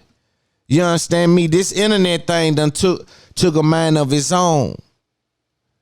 But when you dealing with freedom, right? You dealing with involvement with things that may or may not be considered legal in certain states, whatever that may be. And you the head not to tail, and you happen to get away, and now they got me in a situation where I'm on an app, this app where they really be going to explain criminal activity. They really be on here talking about, yeah, I'm big blood. Such. You got to always remember, New York don't look at gangs the way LA look at gangs. LA gang culture is ingratiated in even in government, even in, you know, corporate America out there. You know what I'm saying? Businesses. It's a blood pulling up with trailers to pick up your load from Best Buy. You know what I'm saying? So the way that it's viewed is different. So I can't fight with your rules, because you can get on here and scream on Pyru and on this and on that, and man, I've been doing this, and they view that different. They view that different on the West Coast. But the minute you check in the game with your emotions, the minute, especially when you're doing something that can cause you to crash everything out, the minute you check in the game with your emotions, you putting yourself in a bad situation, Because they got you feeling like, who he think I am? Man, I'm telling you, man, I'm finna show them by playing with me. They done got you checked in the game with your emotions, my dude. And now what you about to do? You about to evacuate the only thing to keep you free. And that's because you kept your mouth closed. The only thing that kept you free all this time was the fact that you kept your mouth closed. And since they calling you out on the app, on the internet, you're going to evacuate the only thing that kept you free. And if you don't do that, some going to view you like you ain't a gangster no more. They want you to check in the game with your emotions, in a game where it take all of your brain to navigate around all the nonsense, to navigate around the money, the ups, the downs, the ins, the outs, the jail time, the dying, the killing, man, come on, man. They want me to check in the game with my emotions. I'm the last one. But see, you got to be invested in the streets to even see what's going on here. If you ain't invested in the streets, you're not even going to see exactly what's happening when Wack 100 is saying you don't want to address the wild tap. You don't want to say this or say that. You don't really even see what's going on if you is a civilian. Because the civilians can be tricked by the words. Because Jim Jones can't come out and say, I'm gangster. Nigga, I'm big blood killer, such and such, such and such, such. They just had me playing, trying to see if I was, you know what I mean? I was this close. You know what I mean? But this would have made the indictment weak, and they know they got to fight whatever frivolous thing they put against me. This is going to be a different kind of thing. And so now we're going to listen to, and we'll get out of this, but it's a lot of game involved in this because this right here can lead to death. This is serious what's happening. I know it's playing out on the internet, but don't by one moment you think that this ain't serious. You know, and if it ain't, they better not, I mean, this is serious. It ain't no way it ain't serious, but we're going to listen to a little bit more of Wack 100 speaking about his perspective, because we ain't gonna just play one perspective. We're gonna let Wack 100 speak about why he didn't come in or whatever the situation is, and we'll bring back some game. Shoot out. That's the same 50 Cent they put hands when he on stage down, bro. Yeah, they beat him up. They beat him up on the stage. Trav, everybody punching bag. He just got the most mouth. I was about to say Trav. He looked like a punching bag. Yeah, you can see on stage with Fifth. You can see that shit on YouTube right now. That's the one with the clothing line, right? Yeah. Yeah. The straight punching bag. That's all that nigga known for. That nigga got punched out and then did nothing about it, bro. Couple times, man. He run with everybody. Flunky to Meek Mills. He come over here with these. He go over there. He just a little circle rat. That's what I'm like, come on, bro. He talking about, I'm crashing. I'm a crash and burn with mine. Come on, man. But what happened? What happened when you got ran into then, nigga? What we doing, my nigga? Because one thing y'all ain't gonna never find on Wack, there's never gonna be an approach where it's not immediate violence. I'm getting off. I respect it, though. Win, lose, or draw, nigga, I'm getting off. I don't know nothing about you got to fuck me up. That's just what it is, my nigga. You know what I'm saying? I ain't the baddest motherfucker, but I'm hard in the motherfucker. And I'm squabbling and whatever else nigga want to do, I'm with it, whatever. You know what I'm saying? That's it, my nigga. Hey, I don't do the in the ring shit, the card, who had the most punches. All I can guarantee you is you gonna know after the fight, you was just involved in the fight. That's it. And if you let me get my little strong, stocky ass get up on you, I'm breaking shit. For sure. 30 for 30. I'm breaking some shit. If that don't work, we going to the earth. We playing down there. I'm the youngest of all boys. I learned to get my ass whooped before I learned how to win. So I ain't tripping. So he's talking about why he didn't come in there with Jim Jones, you know what I'm saying? Because Trav was in there talking real spicy to him. I mean, and Trav is the guy that's, you know, he run with Meek and he run with Jim and them sometimes, you know what I'm saying? But he gotta let y'all know why he didn't come in there, cause this is where he be at. He be on there talking to people about this stuff. Jim came on there and he didn't want to come in there. Let's hear what's going on. What was the strategy, or what was the decision not to go in that room when he was in there? Because you gotta understand, right?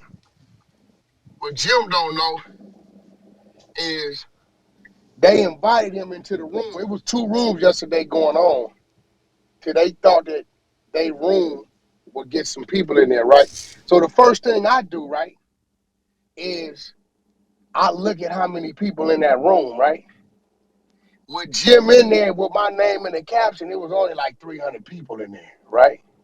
So I'm already knowing I got a room set up on Sleepless to kick off.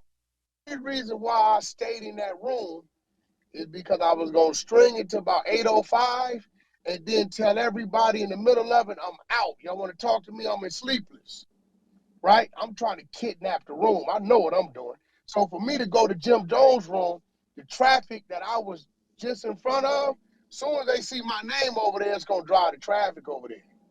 I'm trying to drive the motherfucker to Sleepless, but Rocky didn't have the room open. When I did it, I didn't know it. You know what I'm saying? The room wasn't open.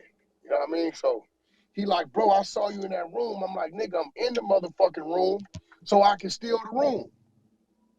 It's more than one way. If I got everybody's attention, if 700 then went to 2,500, that means 1,800 motherfuckers that came in there because of me, right? And I'd say, hey, y'all want to talk to me? I'm going over here. And I leave, a percentage of that 18 is going to follow. You know what I'm saying? It's simple math. So that's if I'd have went in Jim's room, they shit was going to go through the roof. And whoever room that was going to pick up some greenhouse follows and all that. No, for sure. Believe it or not, there's strategy to this shit.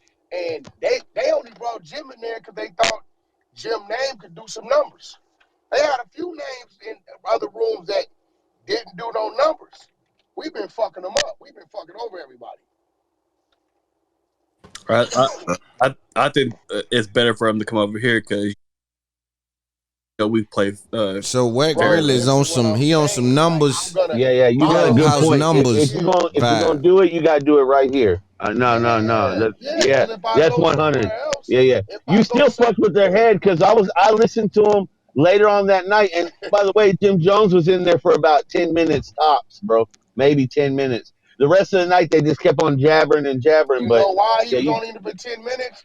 Because he don't know who gonna come in there and say, hey, fuck all that.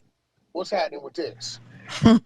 Yeah, I want to know why he called. Like, bro, when I done got in trouble and I done did some shit I ain't supposed to do, I'm trying to get the fuck away from my wife, bro. I'm trying to get out that door to that car, my nigga.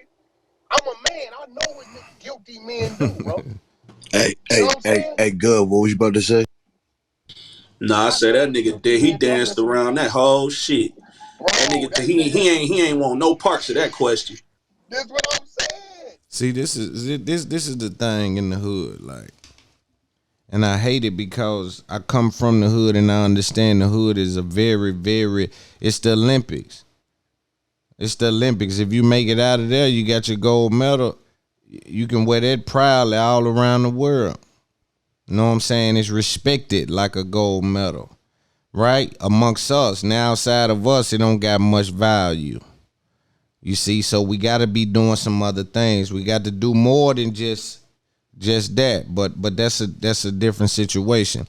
In the hood and just us with the ghetto, coming from the ghetto, our mentality is so crazy that like we really be loyal to ineffectiveness.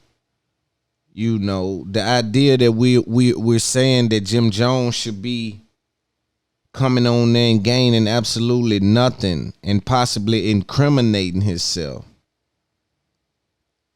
It's just a very strange way of looking at it. And we got people buying into it because this is what the youngsters do now. They go to the op's grave that they really had something to do with the murder. They scream the name in the record when they really had him shot. They say homie spent twice that night. He should have went back. And they got a reporting of 2 shootings.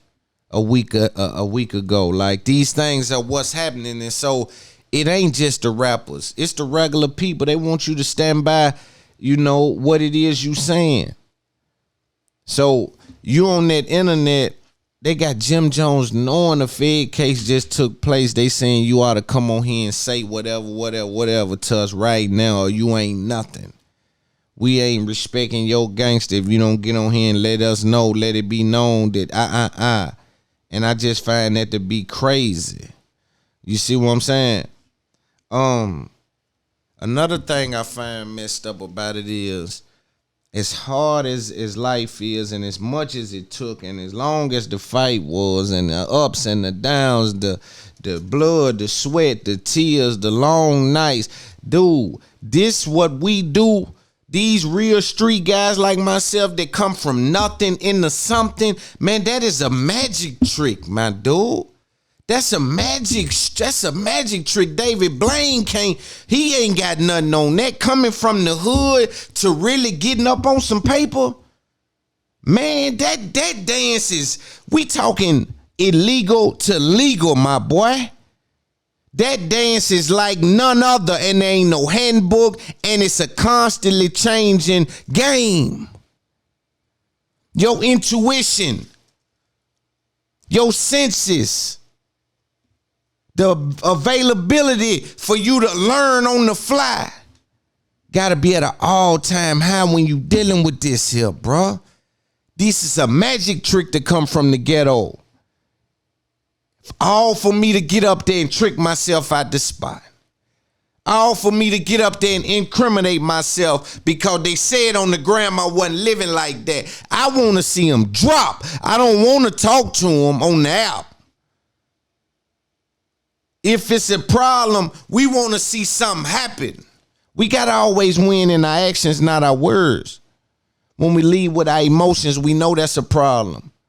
If I wrap you in a bag, if I put a bag on your head right now, you can't cry that bag. You better start ripping that bag. You can't cry, oh Lord, and that bag come off. You better rip that bag off. You better start taking some action or you gonna suffocate. And it's the same thing, bro. It's the same thing. We come from the ghetto. We come from a place where it ain't nothing there. Ain't no blueprint, ain't no handbook, ain't no playbook, ain't no information. These folk turning that to millions of dollars. Turning triumph to testimony. Right in front of your face. Don't tell me about somebody making a card disappear. I don't want to hear about the guy that blows the cigarette when I'm turning nothing into something. Right in front of the ghetto face. When I just sold the event out for talking. Right in front of the ghetto face. I don't want to hear about the guy that can make the ace of spade disappear. We doing magic in the ghetto. From here all across the world, when these dudes is turning nothing into something, they don't need to get weighed up there and get tricked out of their spot because they want to remain you fighting a losing battle. Unfortunately, the intel ain't in just yet, so the people don't know what's happening. And you feel the urge to defend yourself. You feel like I need to say something. I feel like I want to, all these is emotions. Again, I'm gonna tie that plastic bag over your head. Let me see you cry and make it and make that plastic bag bust open so you can breathe. You better take some action if you feel like your breathing is at risk. Right? A certain amount of disrespect takes a certain amount of what? Engagement. Right? But and then they playing with that snitch word. They playing with that snitch word, so you gotta, that's why I say it's some real ones out there, man, that they done put that snitch word on to try to blemish your image. A lot of time they want to throw the snitch word around, around town, and they want me to come out and explain my case to strangers.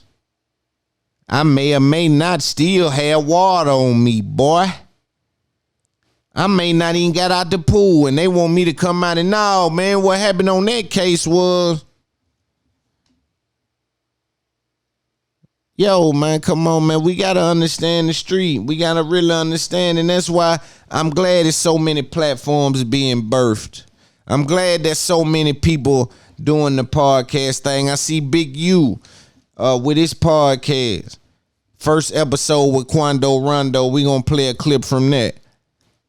But it's starting to be stand-up gentlemen in this space. The only thing we got to make sure that's intact is the entertainment factor, the charisma. You see? You see? Cause I got people in my DM every day. I got new fans every day hitting me up. I got women hitting me up every day. You know, and I respect it and I love it and I appreciate it. So the strong will survive. And the cream will rise to the top. You know, but again, stay away from, and this is just game to the youngsters. Stay away from your emotions, man, when your freedom is at risk, when your money is at risk, when your life is at risk. Stay away from your emotions, move militant. That's why the military, before you got to go through so many channels.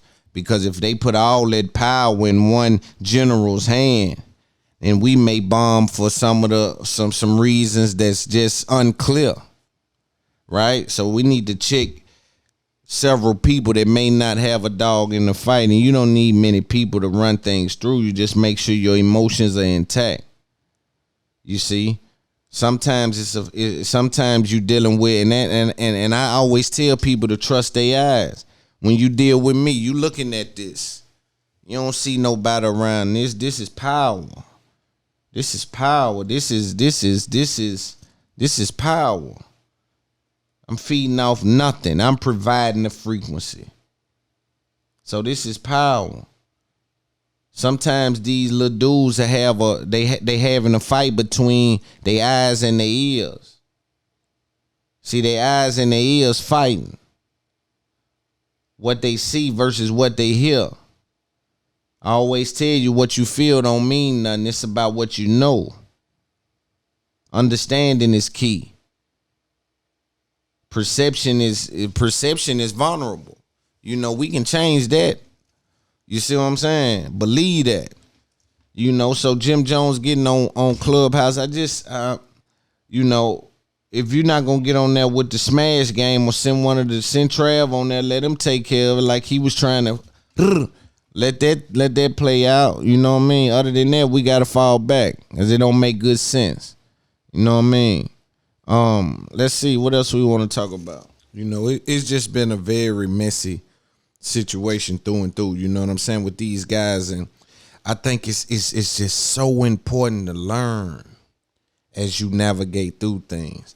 You know, again, I don't see Jim Jones being able to talk about the indictment, but I also see Wack 100 is speaking to people who haven't probably been involved in criminal activity. And then a lot of people that have been involved in criminal activity, sometimes they're not as savvy and can't articulate what's going on. So they understand, they just got to hear somebody else say it for it to resonate. Let's listen to what Wack 100 thought about Jim Jones' encounter. Go to jail, right? And then he turned around and start with this nigga doing this over here, he doing that over there. The police don't know nothing about this shit. So from there, they done put together a whole motherfucking thing on 10 other niggas. That's one thing. Another thing, when 10 niggas get picked up on federal conspiracy charges, cuffed up, and they all end up in the same building at the same time, your ass is already going to jail. What he did was collaborated. Listen, I'm not disagreeing with you, but if that shit ain't come from Mel Murder, the homie's mouth saying like, yo, Jim Jones a rat, then we cannot jack what 6ix9ine say, bro. Hey, well, Mel Murder, but Jim Jones paying Mel Murder. We all know it doesn't matter. It doesn't matter. It does matter, motherfucker. What you mean? You know how many niggas is running around out here because they paying the nigga to be quiet? Boy, it's a few names that I say will fuck the world up. Niggas that ain't here that I know is real rats paying niggas to not say nothing. I know a whole lot of real fucked up secrets, my nigga, and I've been in this fucked up world, and let me inform you something. The streets, look, bro. The streets, you should know this, bro, because niggas is scared to say it. Ain't no motherfucking streets. It's too much selective That's bullshit. That's bullshit, It ain't no right? streets. Look, It ain't. look, It's the a only few reason why niggas the that's streets still is here killing right the now game, because baby. of you, bro. The streets is here because they seen a street nigga do an interview with a rat. Now you come to Clubhouse, all the street niggas is coming to Clubhouse indicting themselves because of you. So if niggas go to jail now, bro. Who indicting themselves? Man, he's grown. Bro. Hey, look, bro. Hey, listen, let me tell you something. If we got on the Clubhouse and I said, Wack 100 talks about O.J. Simpson murder case. Okay, well, what happened with the glove? Well, Mark Furman, nigga, everything we talking about is public record, motherfucker. It's just a conversation. What are you talking about? We ain't present no new shit. What you talking about, bro? You wasn't presenting this shit before 6ix9ine, so why? I didn't know, nigga. Hey, listen, I didn't know. I protected the nigga in the interview. If I would have known, bro, if I would have known, my nigga, I did not know, my nigga. Listen. See, nobody has a way to prove that he knew or he didn't know. But if you're following the case and you know Jim's name was said at the in court, and you know Cardi's name was said, and you know some of these politics, we heard about some of these things happening. Right, on some G shit, you a real nigga. I know niggas. Hey, bro, really listen to me, bro. I was just at Jim Jones' album release party. I didn't have to be there. It ain't my album. I didn't make no money off that shit. If I would have known about that fucking recording, ain't no way I'm fucking with that.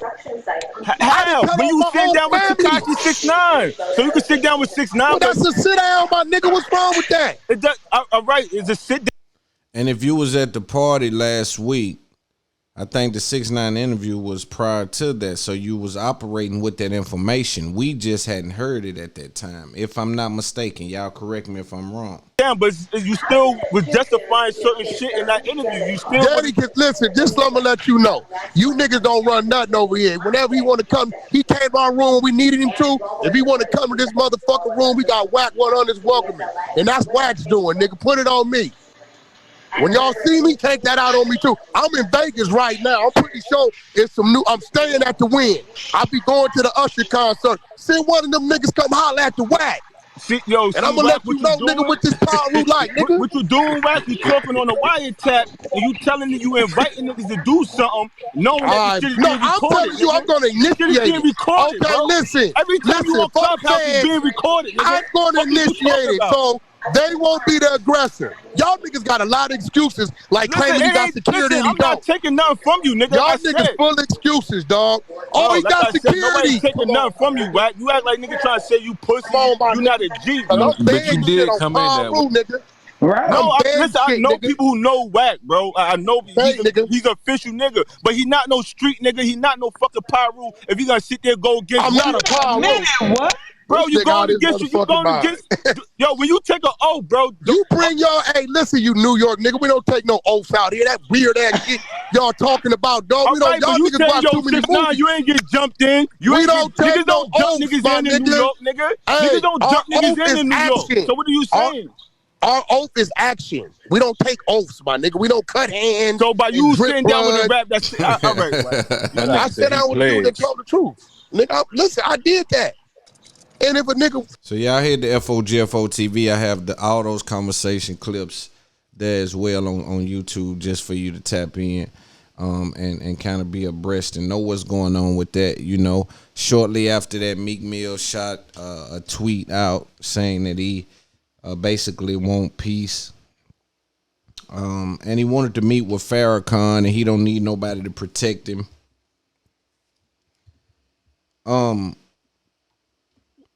See, the thing is, you don't need nobody to protect you in front of Farrakhan. Because Farrakhan, his gangster is too big. You know what I'm saying? If you do something here, you disrespecting Farrakhan. You know what I'm saying? And it'll probably get handled with that level of understanding. You understand me? So, you know, meeting with Farrakhan can probably get some things talked about, but I just think Wack and them they just don't believe him. And then when Wack doing that to Meek, man, if you remember about 5 or 6 years ago, Meek was one of them names you probably didn't want to play with. They pushing up on dudes, socking them out, knocking dudes out. You know what I'm saying? Quentin Millers, the Safaris. Of course, we know you don't get points off them guys, but I'm just saying things were happening. You know, now you got Tory Lanez and Meek Mill going at it about the spelling of a word. Because people looking at Meek now when they going at him, they saying, you know what, man, you ain't cut like that. And it's a lot of that has to do with this Wack 100 thing and people calling him out the game and 50 and this stuff has happened, right? And people are looking for certain responses, but we can't ask people to be positive and negative. We can't ask people to be open and closed. We can't ask people to be smart and dumb. You understand what I'm saying? It's just it's certain things that we can't ask people to do. So I get it, but I'm just speaking to why you see more people comfortable with doing certain things. See, no matter how far 50 went up, it was always straightened if you come with something. You violate 50, right here is gonna probably go down 9 times out of 10. You know what I'm saying? So that's just how it is. But I think Wack 100 came back out and was like, yo, dude just ducking phase, man. Again, they think he ducking phase. That's how they feel about dudes. They ducking phase. But see, in that LA culture, grown men, whatever, you know what I'm saying? They feel like they can come put their hands on you in the South. We killing. We killing in the South. You know what I'm saying? We killing in the South. Yeah, you know, respectfully. Them little skinny dudes, you think you pushing up on 21 Savage is gonna be somebody that's small like Lil Durk and them size that's gonna, you know what I mean? Them kind of dudes is what's doing it. You know what I'm saying? But them kind of dudes also going to prison and they getting broke down. You see? So it's a hell of a thing going on, the revolving door, man, and I just feel like a lot of this stuff right here, violence could really, really be on the other side of it. You know what I'm saying? So you got to be careful with how you engage with it. And if you do engage with it, engage from a holistic standpoint. And I'm dead serious. I'm standing on my word, right? Because you saying you going to smack me and all that. It ain't no way we can be cool no more, because I'm going to feel like you think you can put your hands on me or you can do whatever. Like, it's a certain level of understanding is missing there that I'm not sure a conversation clarifies that, right? You know, and I get it, right? Both people think they said things, but I still feel funny about engaging with people that feel like there's no consequences about them harming me, because it lets me know either they dumb enough not to see what the inevitable is for violating a very strict rule that I have in place, or two, they don't care about it. And either way, they got to be addressed in a certain way. You know what I'm saying? I also want to talk about, because I made a poll about it. It got a lot of reaction on my Instagram. I want to talk about people that not only people that act funny when money come around, but what I find funny is the individuals that get money from a death and then they become like it does something weird to them, right? Now I understand a hustler feeling a certain way about how he has, the things he's endured, the time, the money, the ups, the downs, the ins, the outs, the wash, the rinse, the hot, the cold, all these things that he's endured, right, to put this thing together to actually get some money and feel something about it. But it tends to rub me the wrong way when I deal with someone that's a beneficiary, but they act like they a hustler. You're not a hustler, you're a beneficiary. Now, there's nothing wrong with that. What I think the mistake is that people tend to navigate after they've received money from someone's untimely demise. They seem to navigate in a way that makes me feel like that they think that they hustled up on something. You know, the lawsuit guy. You know, the beneficiary guy. You know, the inheritance guy. Those, you guys are not hustlers. Granted, we may be eating at the same place. We just took different routes to get here. Right? I heard people talk about the guy that was married to Marilyn Monroe, or what was the other girl name that died from the overdose? Anna Nicole Smith. That was her name. Anna Nicole Smith. Her husband his name was J. Howard Marshall. So Anna Nicole Smith, her husband's name was J. Howard Marshall. This dude, see, people looked at their relationship and said, oh man, she's tricking that old man. Nah, man. This dude came from nothing to becoming a billionaire. He knows exactly what's going on. The level of understanding that you navigate with to come from $0 to get $1 billion, $2 billion. You got to have a certain level of know-how. That dude is savvy. He knows what he's doing. I'm in my last days and I'm enjoying my fun girl. I have more money than she can spend. It don't do nothing. And I'm in my last days. So people thought that he was unaware that she was there for the money. I think he was fully aware that she was there for the money. Nonetheless, it's just different ways of getting your money. We may be in the same spot, but we got here different ways. We may be driving the same car, but I feel different about mine than yours. We both driving the Maybach. We both driving the Lamb truck.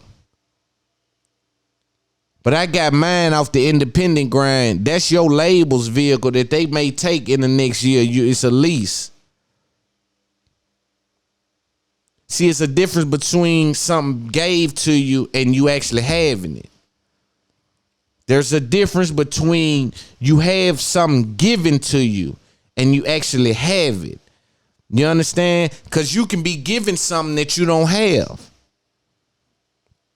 That's another car. That's too deep. I'll get to that another time. The point I'm making is that if we in a situation where I look at money different, I look at hustle different, everything surrounding what I'm involved in is different. I understand what it feel like, but if somebody died and left you some money, I don't think you should be around here kicking up dust like you feeling like you pull up in the Benz, you got the Bentley, the BMW, yeah, you talking hard. You don't wear regular clothes no more. You asking people what kind of shirt is that now? And somebody had to die for that. What I suggest for someone that's in that situation, this is your one shot. Because everybody that dies ain't gonna leave you no bunch of money. But if someone happens to thought about you while they were living and leave you some money when the time that they transition, you need to take that money and further the family. You need to take that money and actually place yourself in a situation where you won't be working or you won't be in the same situation in the next 18 months. Because it takes about 18 months for them to spend it, no matter how much it is. Some people can leave them $1 million in about 18 months, it'll be gone.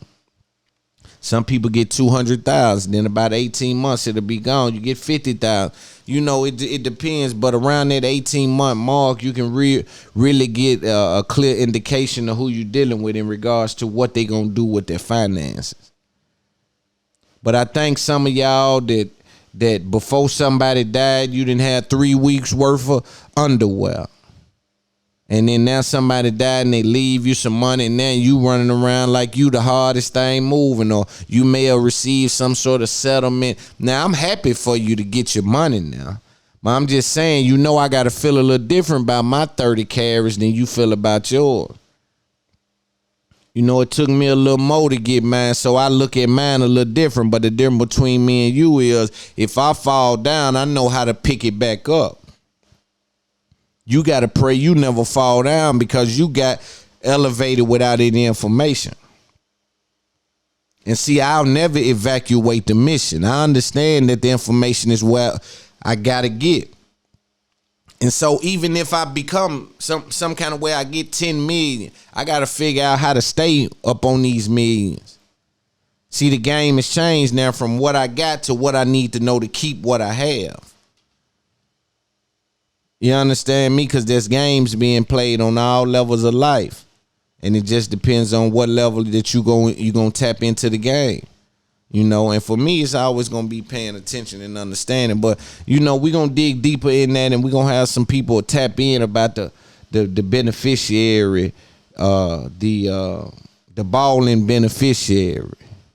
You know, the balling beneficiary, he has to be one of the most annoying individuals that you wanna ever see in your life. You're not a hustler, you're a beneficiary. And I say that respectfully. I don't say that to knock anyone. I say that respectfully. You could take you and your beneficiary self and you can run along. But don't compare your little 200 to my 200. When I got my 200, I had to scrape my knuckles for these 200. The concrete, I had to beat the concrete up for this money. And now it ain't your fault that your people was thinking about you. It's your fault that you think you a hustler because of it. That's where you wrong at.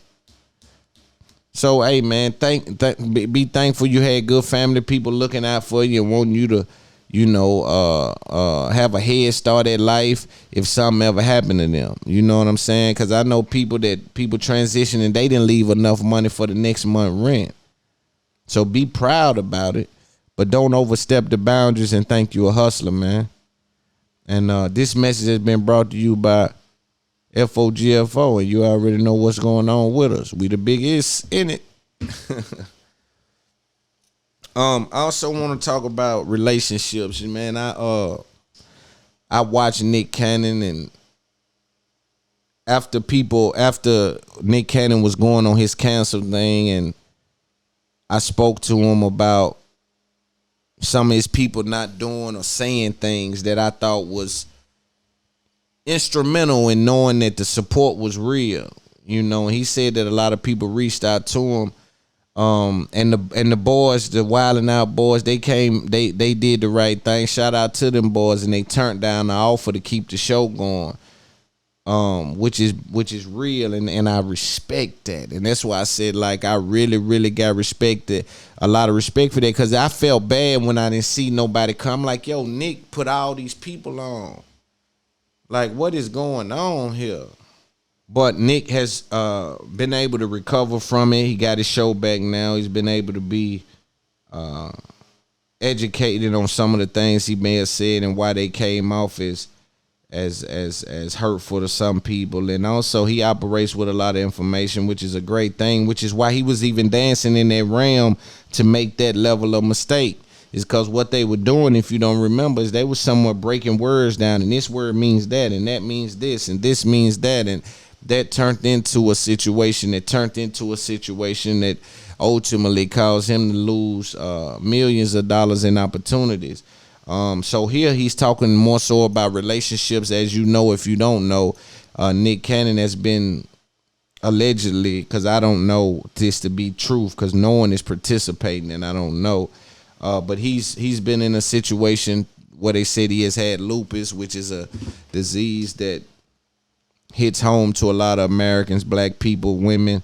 It's kind of rare in men, but I think he has a rare case of lupus. And over the last couple of months, it's been going around that he's been having a lot of children, and kind of speaks about that. And the way he speaks about relationships is so important to me, because he kind of puts it in perspective. You know, when he goes and he talks about, for a man to really only want one woman, for a woman to really only want one man, like how rare that is. They gotta be led by God. That's a very unique thing with all these people, all these sizes, everybody. You know, you like this today and that tomorrow. You wishy-washy. You like these chips right now, but you don't like them if you picky, you know, but you could find the willpower to be with one person for the rest of your life, have sex with one individual for the rest of your life, come home to one individual for the rest of your life, be involved with one individual for the rest of your life, have people know you for being faithful to one individual for the rest of your life. Is a hell of a thing. People even said that he was having babies because they thought the lupus had done something and maybe he was dying. He's rejected that notion as well. We're gonna listen to him on the Breakfast Club and kind of add some commentary as to some of the things that he's saying. I think he even mentioned the baby somewhere in here, and we'll try to find that and speak on some of his situation as well. A lot of stuff to talk about in the culture. We may have to make it next episode. We still haven't got into the Akademiks going to Spotify and that whole breakdown. I'm sorry to y'all. I'll do that for sure. And just more things. But let's hear what Nick is saying.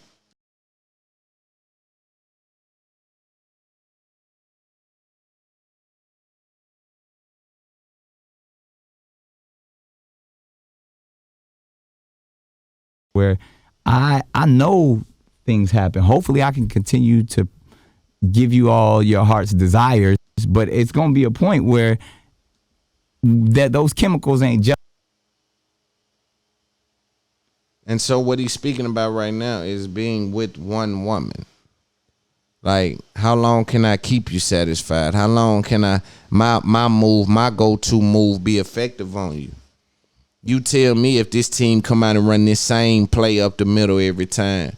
How long before we figure out how to stop that, or that's no longer effective? See, the problem ain't falling in love, it's staying in love. The problem ain't never falling in love, it's staying in love. The problem ain't getting rich, it's staying rich. The problem ain't getting a hit, it's keeping a hit. The problem ain't getting a Maybach, it's keeping the Maybach. The problem ain't getting the mansion, it's keeping the mansion.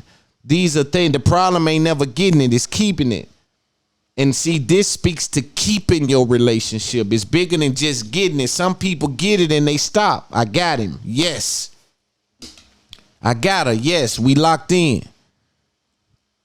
And while that may be true, everything that's not evolving is dying. Everything that's not evolving is dying. So we must play the game at the game's terms, right? And to ignore that, it will be a fool. But he's speaking to keeping your relationship. Because when we speak to the present, when we speak to longevity, we speak to planning. You don't never just jump in your car and head to Texas from Tennessee without getting gas and making sure you got clothes or you got somewhere to stay when you get there. It's planning that gets you to your destination in a manner in which you want to get there. You don't just get up in the morning and get in your car and drive nowhere. Even men that go to work, you say, well, I'm gonna be here 12 hours. I need to pack a lunch. I'm gonna go to the gym when I get off, put my gym clothes in the trunk. It's the planning. It's the planning.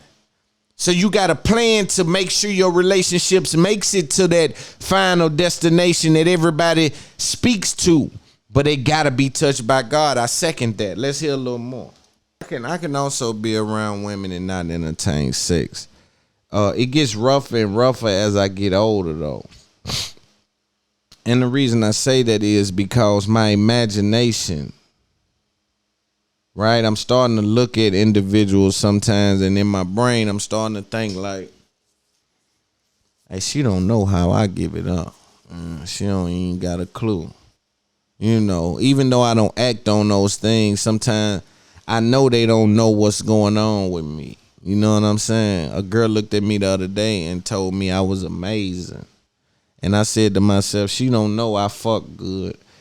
It ain't her business, right? But the point of it is, I know she don't even consider that when she's speaking from that standpoint. She's speaking about everything else that maybe she sees me doing, right?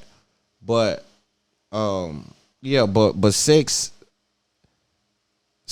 is important in relationships. It ain't the end all be all, but it is definitely one of the top priorities in regards to men when they're younger. Now, when they get older, I think they throw that out the window. I spoke about earlier how all the middle-aged men at these football games, they involve themselves with women that don't necessarily, you wouldn't just be like, oh, she'll get 1,000 likes.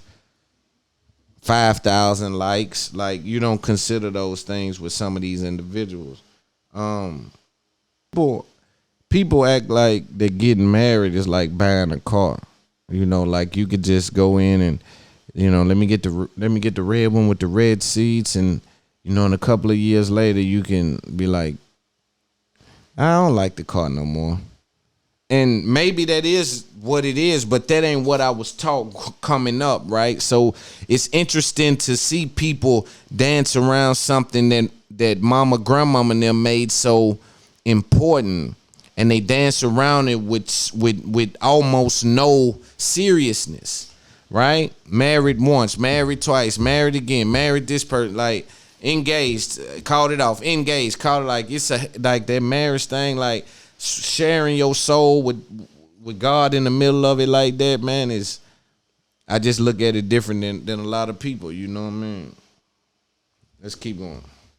For us, y'all think it'd be easy for us to just have someone and we feel like that's rocking with us? A lot of times a woman don't even know what it mean to rock with a dude. You don't even know what it mean to tap into what I need. That's why I don't even speak to it. And I'm operating at high levels without essential things that I need in regards to feeling like the supreme being that I need to feel like. Right? And sometimes people call us narcissistic because they give us what they think we want, or they give us what they think we would like. But what they haven't done is took any time to figure out what we need. And by most men just being fixers by nature, we tend to fix everything that they need. Oh, you need this? Oh, do this. Do it that way. Do it that. But what you need comes far and few in between. It's rough on a man out there, man. People don't see that. Like I say, relationships are rough, you know. Loving from a man perspective is rough. Being loyal, all these things is rough. And sometimes people tie loyalty to sex, which is another misconception that I believe. Because I know that as a man, lust can drive the vehicle. Right? It looked like the same car that's headed there, but it's a different reason why it's headed in that direction. Right? We done lost control of the car and the feelings and the thoughtfulness of anyone else has took a back seat to how I feel in the moment. Most time men fall victim to that. Right? And then especially if you got money and she's talking about some money. Like I was talking to a girl when she was telling me it take money to talk to her. And I asked her, is that all? Because if all you want is some money, they gonna have you licking boots and two men and two girls in a cup thing. Because there's some people that money doesn't mean anything to. So when you put all of your value on the money, and then for me, money is a tool and it means nothing. Now I can have you, dancing on your head outside in the rain because you're addicted to getting that money. Now, money needs to be a part of the equation, because how else do we sustain life? It's an understatement to understand that. It's an understatement to understand that being with someone that can provide nothing is just not something that we want to engage with. So that we don't even have to engage in that conversation. Point I'm making is that when all you say is, if he got a chick, I'll talk to him. If he got some money, well, then I tell you what. Some of these guys that had you on heroin and dog, picking up packs from California. You ain't never done nothing like this. All about that money you talking about, right?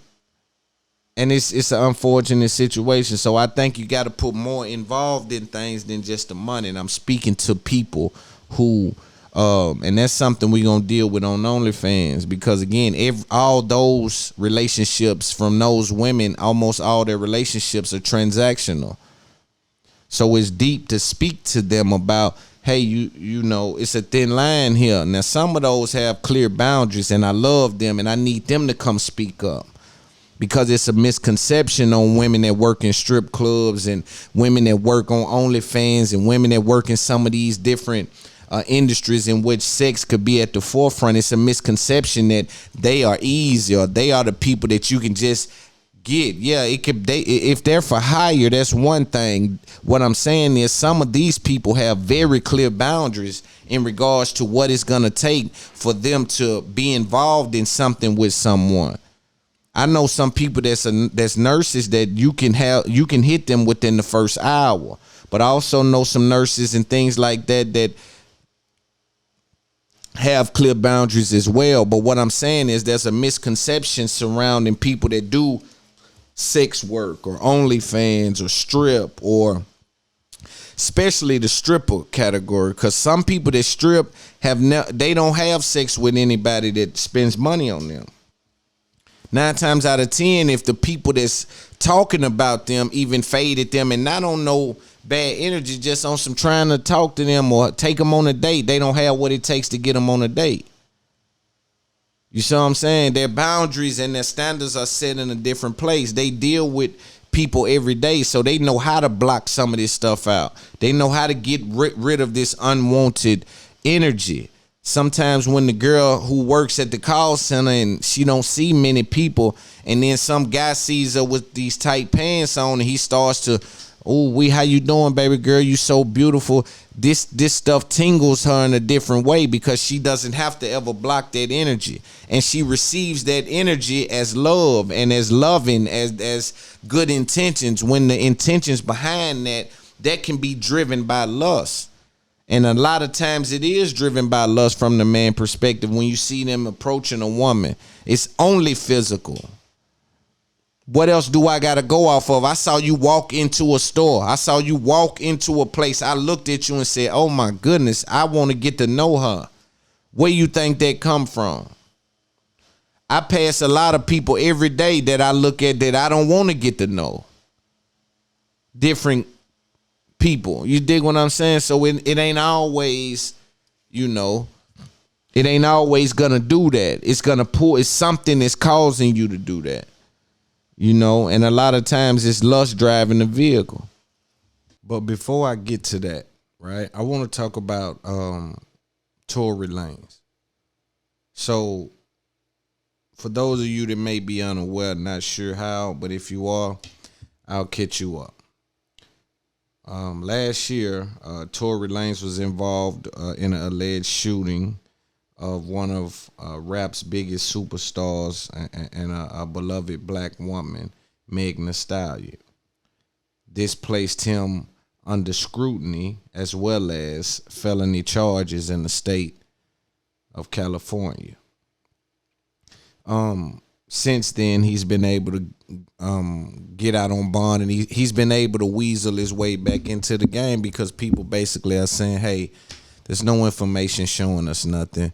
He is a black man at the end of the day. Let's embrace him until we know otherwise. Some people draw their line clear in the sand, right? Understood. The Baby and Tory Lanez did a record prior to the altercation that I just mentioned that happened between Tory Lanez and Megan Thee Stallion. So there was a record already in the vault. But when you talk about music on a high level, you no longer talk about just music, meaning just sounds and vocals. You now talk about business.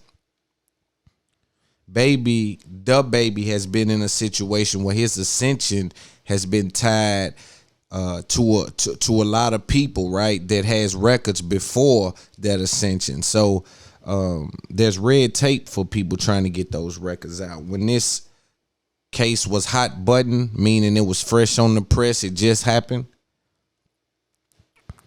I think the label took a stand and said that this can't happen, right? We're not clearing this record. Somewhere along the lines, Tory and them kept fighting, and they got the record cleared. The Baby faces backlash, and instead of, in my opinion, pushing that off on the team some kind of how, he leaned into it and basically stood on his square. That wasn't enough to take the Baby and cancel him or put him in a negative light just yet, simply because some people, again, are of the notion that there's been no updates, tangible updates that people can stand next to and say, yeah, this dude done this, right? He then goes on stage, makes some disparaging comments about gays, about HIV and AIDS. I want to make clear that he's apologized for that several times at this point and should be able to move forward just like a lot of other people. I see people now that's still disrespecting some of our culture's people, and we ain't did nothing yet about it. They hide it under the guise of comedy, and they talk about some of our legends. They tie it around memes and things like that, and they and nobody's saying anything, but that's a different conversation. So while the baby's been going through that, he leaned in it just a little bit more. And at the Rolling Loud, which is one of the biggest festivals in the world, and has all the who's who at that festival, he brings Tory Lanez out. Now, right then, that tells you that is a hell of a, in my opinion, that was a mistake. See, sometimes real nigga stand next to mistake, right? And sometimes we wear that. But I just me as a person don't understand the value with this Canadian guy, right? I mean, good dude. I like his music. I don't know much about him, but I'm not saying he's worth this for me. For me, though, I'm talking for me. This is, and I love Canada. Let me say that. But what I'm saying is, I can reach out and touch him before this music thing. I almost, if I wasn't popping, I couldn't reach out and touch him, right? So I don't, not that it's business and pure business, right? It's pure business, and I don't see it being worth enough if I'm the baby to jeopardize everything that I've built and the light that's been shed on me, right? He could have killed that story just by simply coming out, listen, it's business. I don't know who cleared the record. That ain't my record. And he could even call Tory, you know I got to do that, home. And I don't even owe you the phone call. But what you gonna do? I ain't doing a song with you no more. I don't care. You ain't never done one with me before. You know what I'm saying? So I don't see the value in it. But again, you also gotta remember, you dealing with somebody. See, you got to be careful when you try to be slick. And this ain't about the baby. This is more so to Tory Lanez. Or really, we could take it off of him and we can just speak about anybody in a situation where you want to show I ain't laying down. See, you got to win in your actions. You can't win with your emotions. You can't win with your talking. You got to win with your action. So when you see somebody pop out on a show like that, which I almost imagine that Tory made the call, like, yo, can I come out? Man, that'll be fly, that'll be dope. I'm not sure, so I won't speak on that. But what I would say is, you got to be careful when you're trying to be slick and you're dealing with someone that's hell-bent on making sure that they get revenge on what they think you done to them or what you done to them, right? See, this is the thing. You got to be careful when you're dealing with people and you playing and it's funny and you want to play with people that's hell-bent on not letting you play with them. See, you dealing with Meg, you dealing with companies and people that's taking that offensive. Like, we ain't looking at that and, oh, man, he playing. Nah, they taking that offensive. They taking that offensive. And what was the real value in that? I'm antagonizing the woman that said I shot her. They got a restraining order on me. I don't see how that makes sense. I don't see how that makes sense. You still got to remember you dealing with a woman scorn. No matter what you say happened that night, something happened that night that affect beloved in a way where she's scorned. She's torn down about that. Her emotions is torn. It cut deep. And then you jump out on the stage, it's just rough. Cause I'm looking at that if that's my sister. What if that's my old lady? This ain't about the baby. This about home. What if that's my old lady? What if that's my sister? What if that's my mother? Say, bro, they say you shot her and we ain't done nothing to you about that. And you popping up spots when they done went legally to try to get, so what? I gotta take it policing and not be doing what we gotta do about this. You forcing my hand, man, and you ain't even tied in around here. What they telling you about us, man? They think you think this. So what I'm saying is, you still dealing with a woman scorn.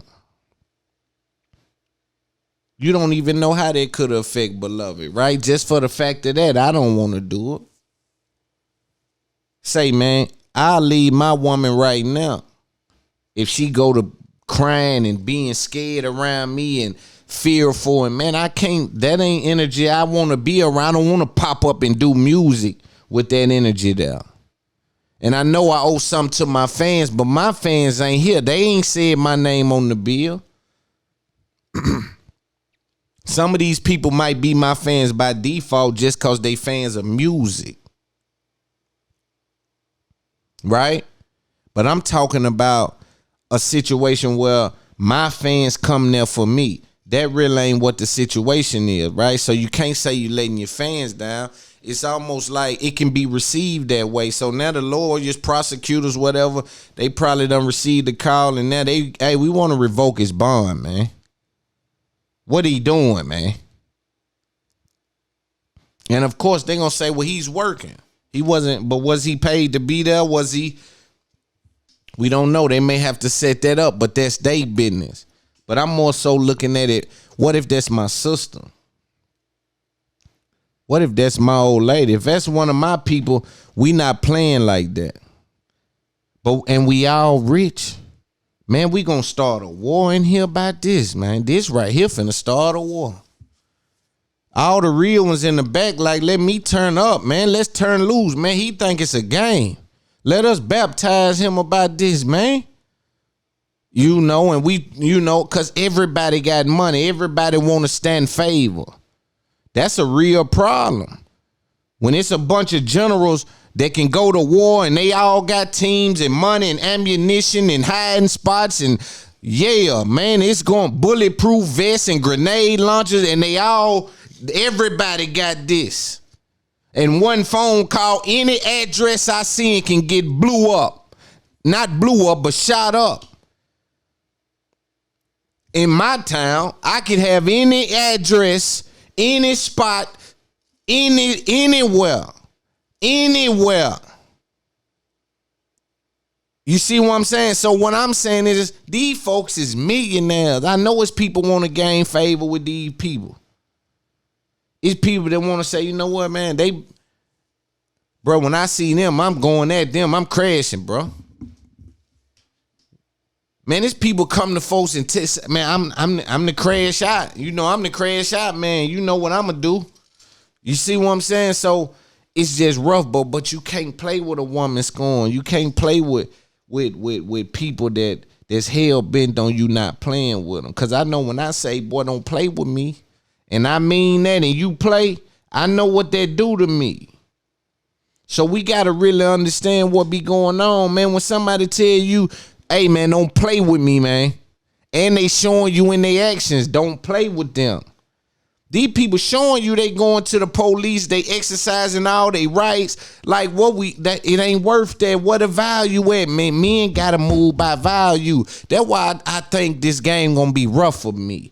Because a bunch of the stuff you gotta do to keep your name in the rafters is things that I would see that has no value. You dig what I'm saying? So I don't see why they wobbling some of this here. It don't be making sense to me. But I think some of this stuff is just to keep you afloat. But I'm I'm praying the game be good the way it's supposed to be good to the real. You know, so what I gotta do is keep putting one foot in front of the other and know the game got to be good to me because I put my life in it. You see what I'm saying? And I gotta move with that approach. But sometimes, man, this game, it shocks me. It shocks me, man. And violating that restraining order may be in a bad time to do something like that. You know, things. You don't feel things. You really don't experience anything. You just rolling.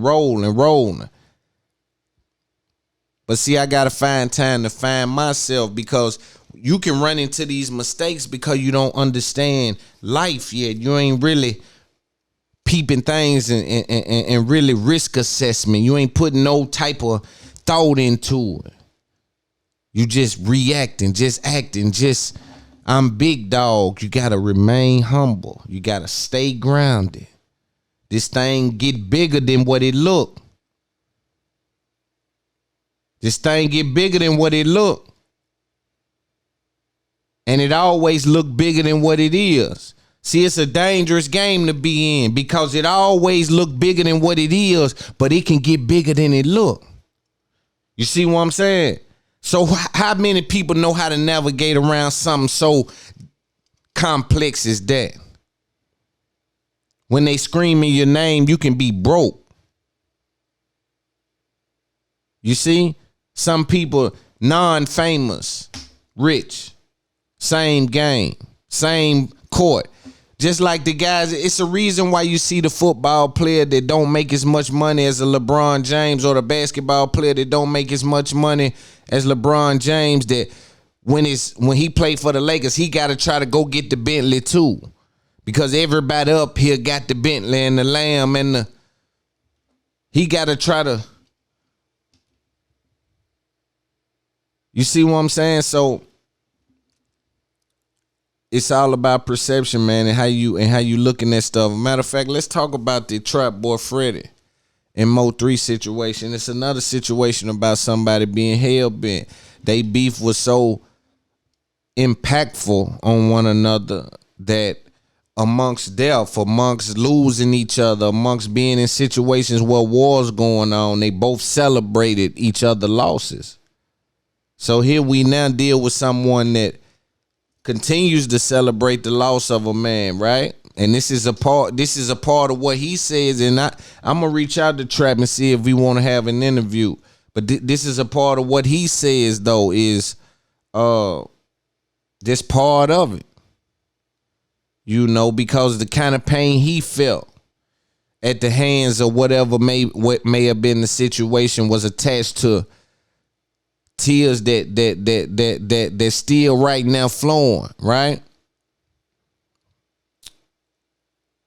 My question to Trap Boy would be, so you saying the buzzer don't never go off? So you saying the game ain't never over? It ain't never end, Mark. It's just a beginning. But see, all things must come to an end. Those that think they can stay in the fight forever will be some of the people that's revealed to the fact of that good swimmers drown. That's our problem, our arrogance. We think we can fight forever. We think we can do this same little trick forever. Catch these same sales forever. Answer this same phone forever. Serve this same fiend forever. Hit this same block forever. We just lost in the sauce. All things must come to an end. You know? So let's listen to some of why he say he still disses Trap Boy. Why he say he still disses Mo 3, RP Mo 3, one of the best artists in a long time. Trap Boy Freddy, hustler from Texas as well, rapper, doing his thing. Yellow Bees, a rapper. Go Yayo, Free the Yayo guy. Bugatti Casino. I'm tapped into what's going on down there. Texas love me. My numbers is powerful in Texas. Right now. I'm powerful in Texas. Right now, my numbers is crazy. But let's listen to a little bit what he said. Now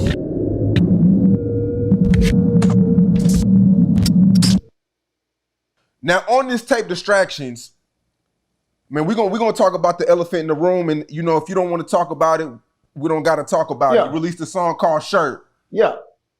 You were real personal in that record. You know, you've been quiet for a long time.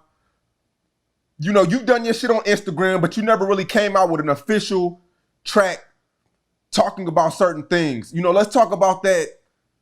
The way you structured the record. It's a classic sample. Let's talk about Shirt. Shit. I'm in the studio. I had my nigga send me some beats. And out of all the little 10, 15 pack he sent, that was the one. Shit, we made the song probably in about 40 minutes, an hour or something. But I fuck with that hoe. Sure. And was this something you recently recorded, or this was like? Yeah, I did this shit like January. Okay. So you been had it in your catalog and shit. Oh yeah, I had that. I got like 70 more of them hoes too. Were there people telling you? Were there people telling you shouldn't put it out? Nah, nobody listen to it. They would tell me that. You know what I'm saying? Everybody. And for those that don't know, the song he's talking about is a diss song called Shirt. It's off the like Whistle While You Twerk theme, but it's put him on a shirt. You know what I'm saying? He doing that type of vibe on there. To it had the same type of feelings I got. Okay, so it was nobody that felt like it was a political decision to keep it in the tuck? I mean, politically, like if you want to go like white collar shit, you know what I'm saying? Maybe cause they ain't even say nothing. Really, nobody didn't say nothing really. Cool.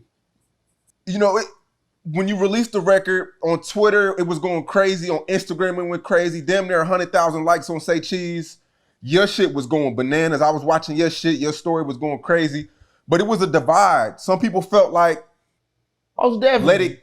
Some people felt like, Trap Boy, let it go. Like, let it go, bro. It's over. It's never can be let go. You know what I'm saying? Like that's some people probably won't never understand that. You know what I'm saying? Like, how could you let go of your partner? How could you let go a nigga talking about your partner that was just dead? Like, how could you let go having to look out for your partner kids and shit like that, talk to your partner and their mamas and shit. You watching multiple people cry. You see what I'm saying? So some people might understand, but they really just don't understand how for real that shit is. Like, I'm gonna say this, I feel that though, just respectfully, because ain't no, you know, yeah, man, you know I say everything gotta end, but when you think about it, man, it's like, yo, man, I gotta deal with these people, man. I gotta deal with these people, man, that I love, that love my family, that would do this for my children. And this shit here I can't, you know what I'm saying? Yeah, man. So, man, it's just rough dealing with that type of thing. Cause I ain't letting we beefing until you dead. Play with this shit right here. We beefing until you dead. And then but see, this is after death. So I think he just doing it to his fans at this point that was nan-nan and boo-booing him. You know what I'm saying? I ain't sparing nobody's feelings. When nobody sparing our feelings, that shit went on 3 years. And they only talking about this little one funky year. They better let that shit go. Yeah. So how long are you going to keep this shit going? Since the first day he dropped the first diss song. So you go on YouTube, wherever he put it at, and go look at the date, and that's how long I'm gonna do it. Unless it's 4 people. It's 4 people who opinion matter to me. But it gotta be all 4 of them. It can't be 1, it can't be 3, it gotta be 4 for 4. And I never say their name, and they have nothing to do with rap, they have nothing to do with gangsters, they have nothing to do with none of that. You know what I'm saying? These real live personal people that I love and care for. They the only people that can tell me stop. And all 4 of them gotta tell me. So and I'm not gonna never say their name. So if they do tell me, I'll let y'all know. I'm a real nigga. But other than that, I really don't too much care for it though. You know what I'm saying? I can say whatever I want whenever I want. You know, I could pull out the fucking phone and go on my story and do some shit if I want to do that. You know what I'm saying? That ain't that. But when weak ass niggas be steady saying shit and shit, so I'll say something. Fuck a nigga. You know, when the situation happened, a lot of people felt like, you know, popping. Yeah, so that's the Mo3 situation. Next week I'll talk about y'all don't let me forget. What was that? Hold on. Y'all make sure y'all don't let me forget this shit.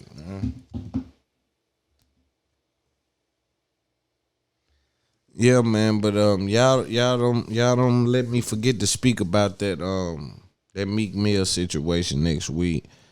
Thank y'all for watching another episode of the Fastest Growing Podcast. Y'all make sure to subscribe to Patreon, man. It's up, it's stuck. Appreciate everybody. We gonna start the vibrations. I'm rounding the girls up right now for the Patreon episodes. But we can just say whatever we want to and be just vulgar if we want to. But we setting all that up as we speak. Make sure y'all get some merch. I need to see more merch being sold. I need to see more merch being sold to my people. Shout out to everybody listening. Shout out to everybody that's tapped in. It's Up There Podcast, the biggest one.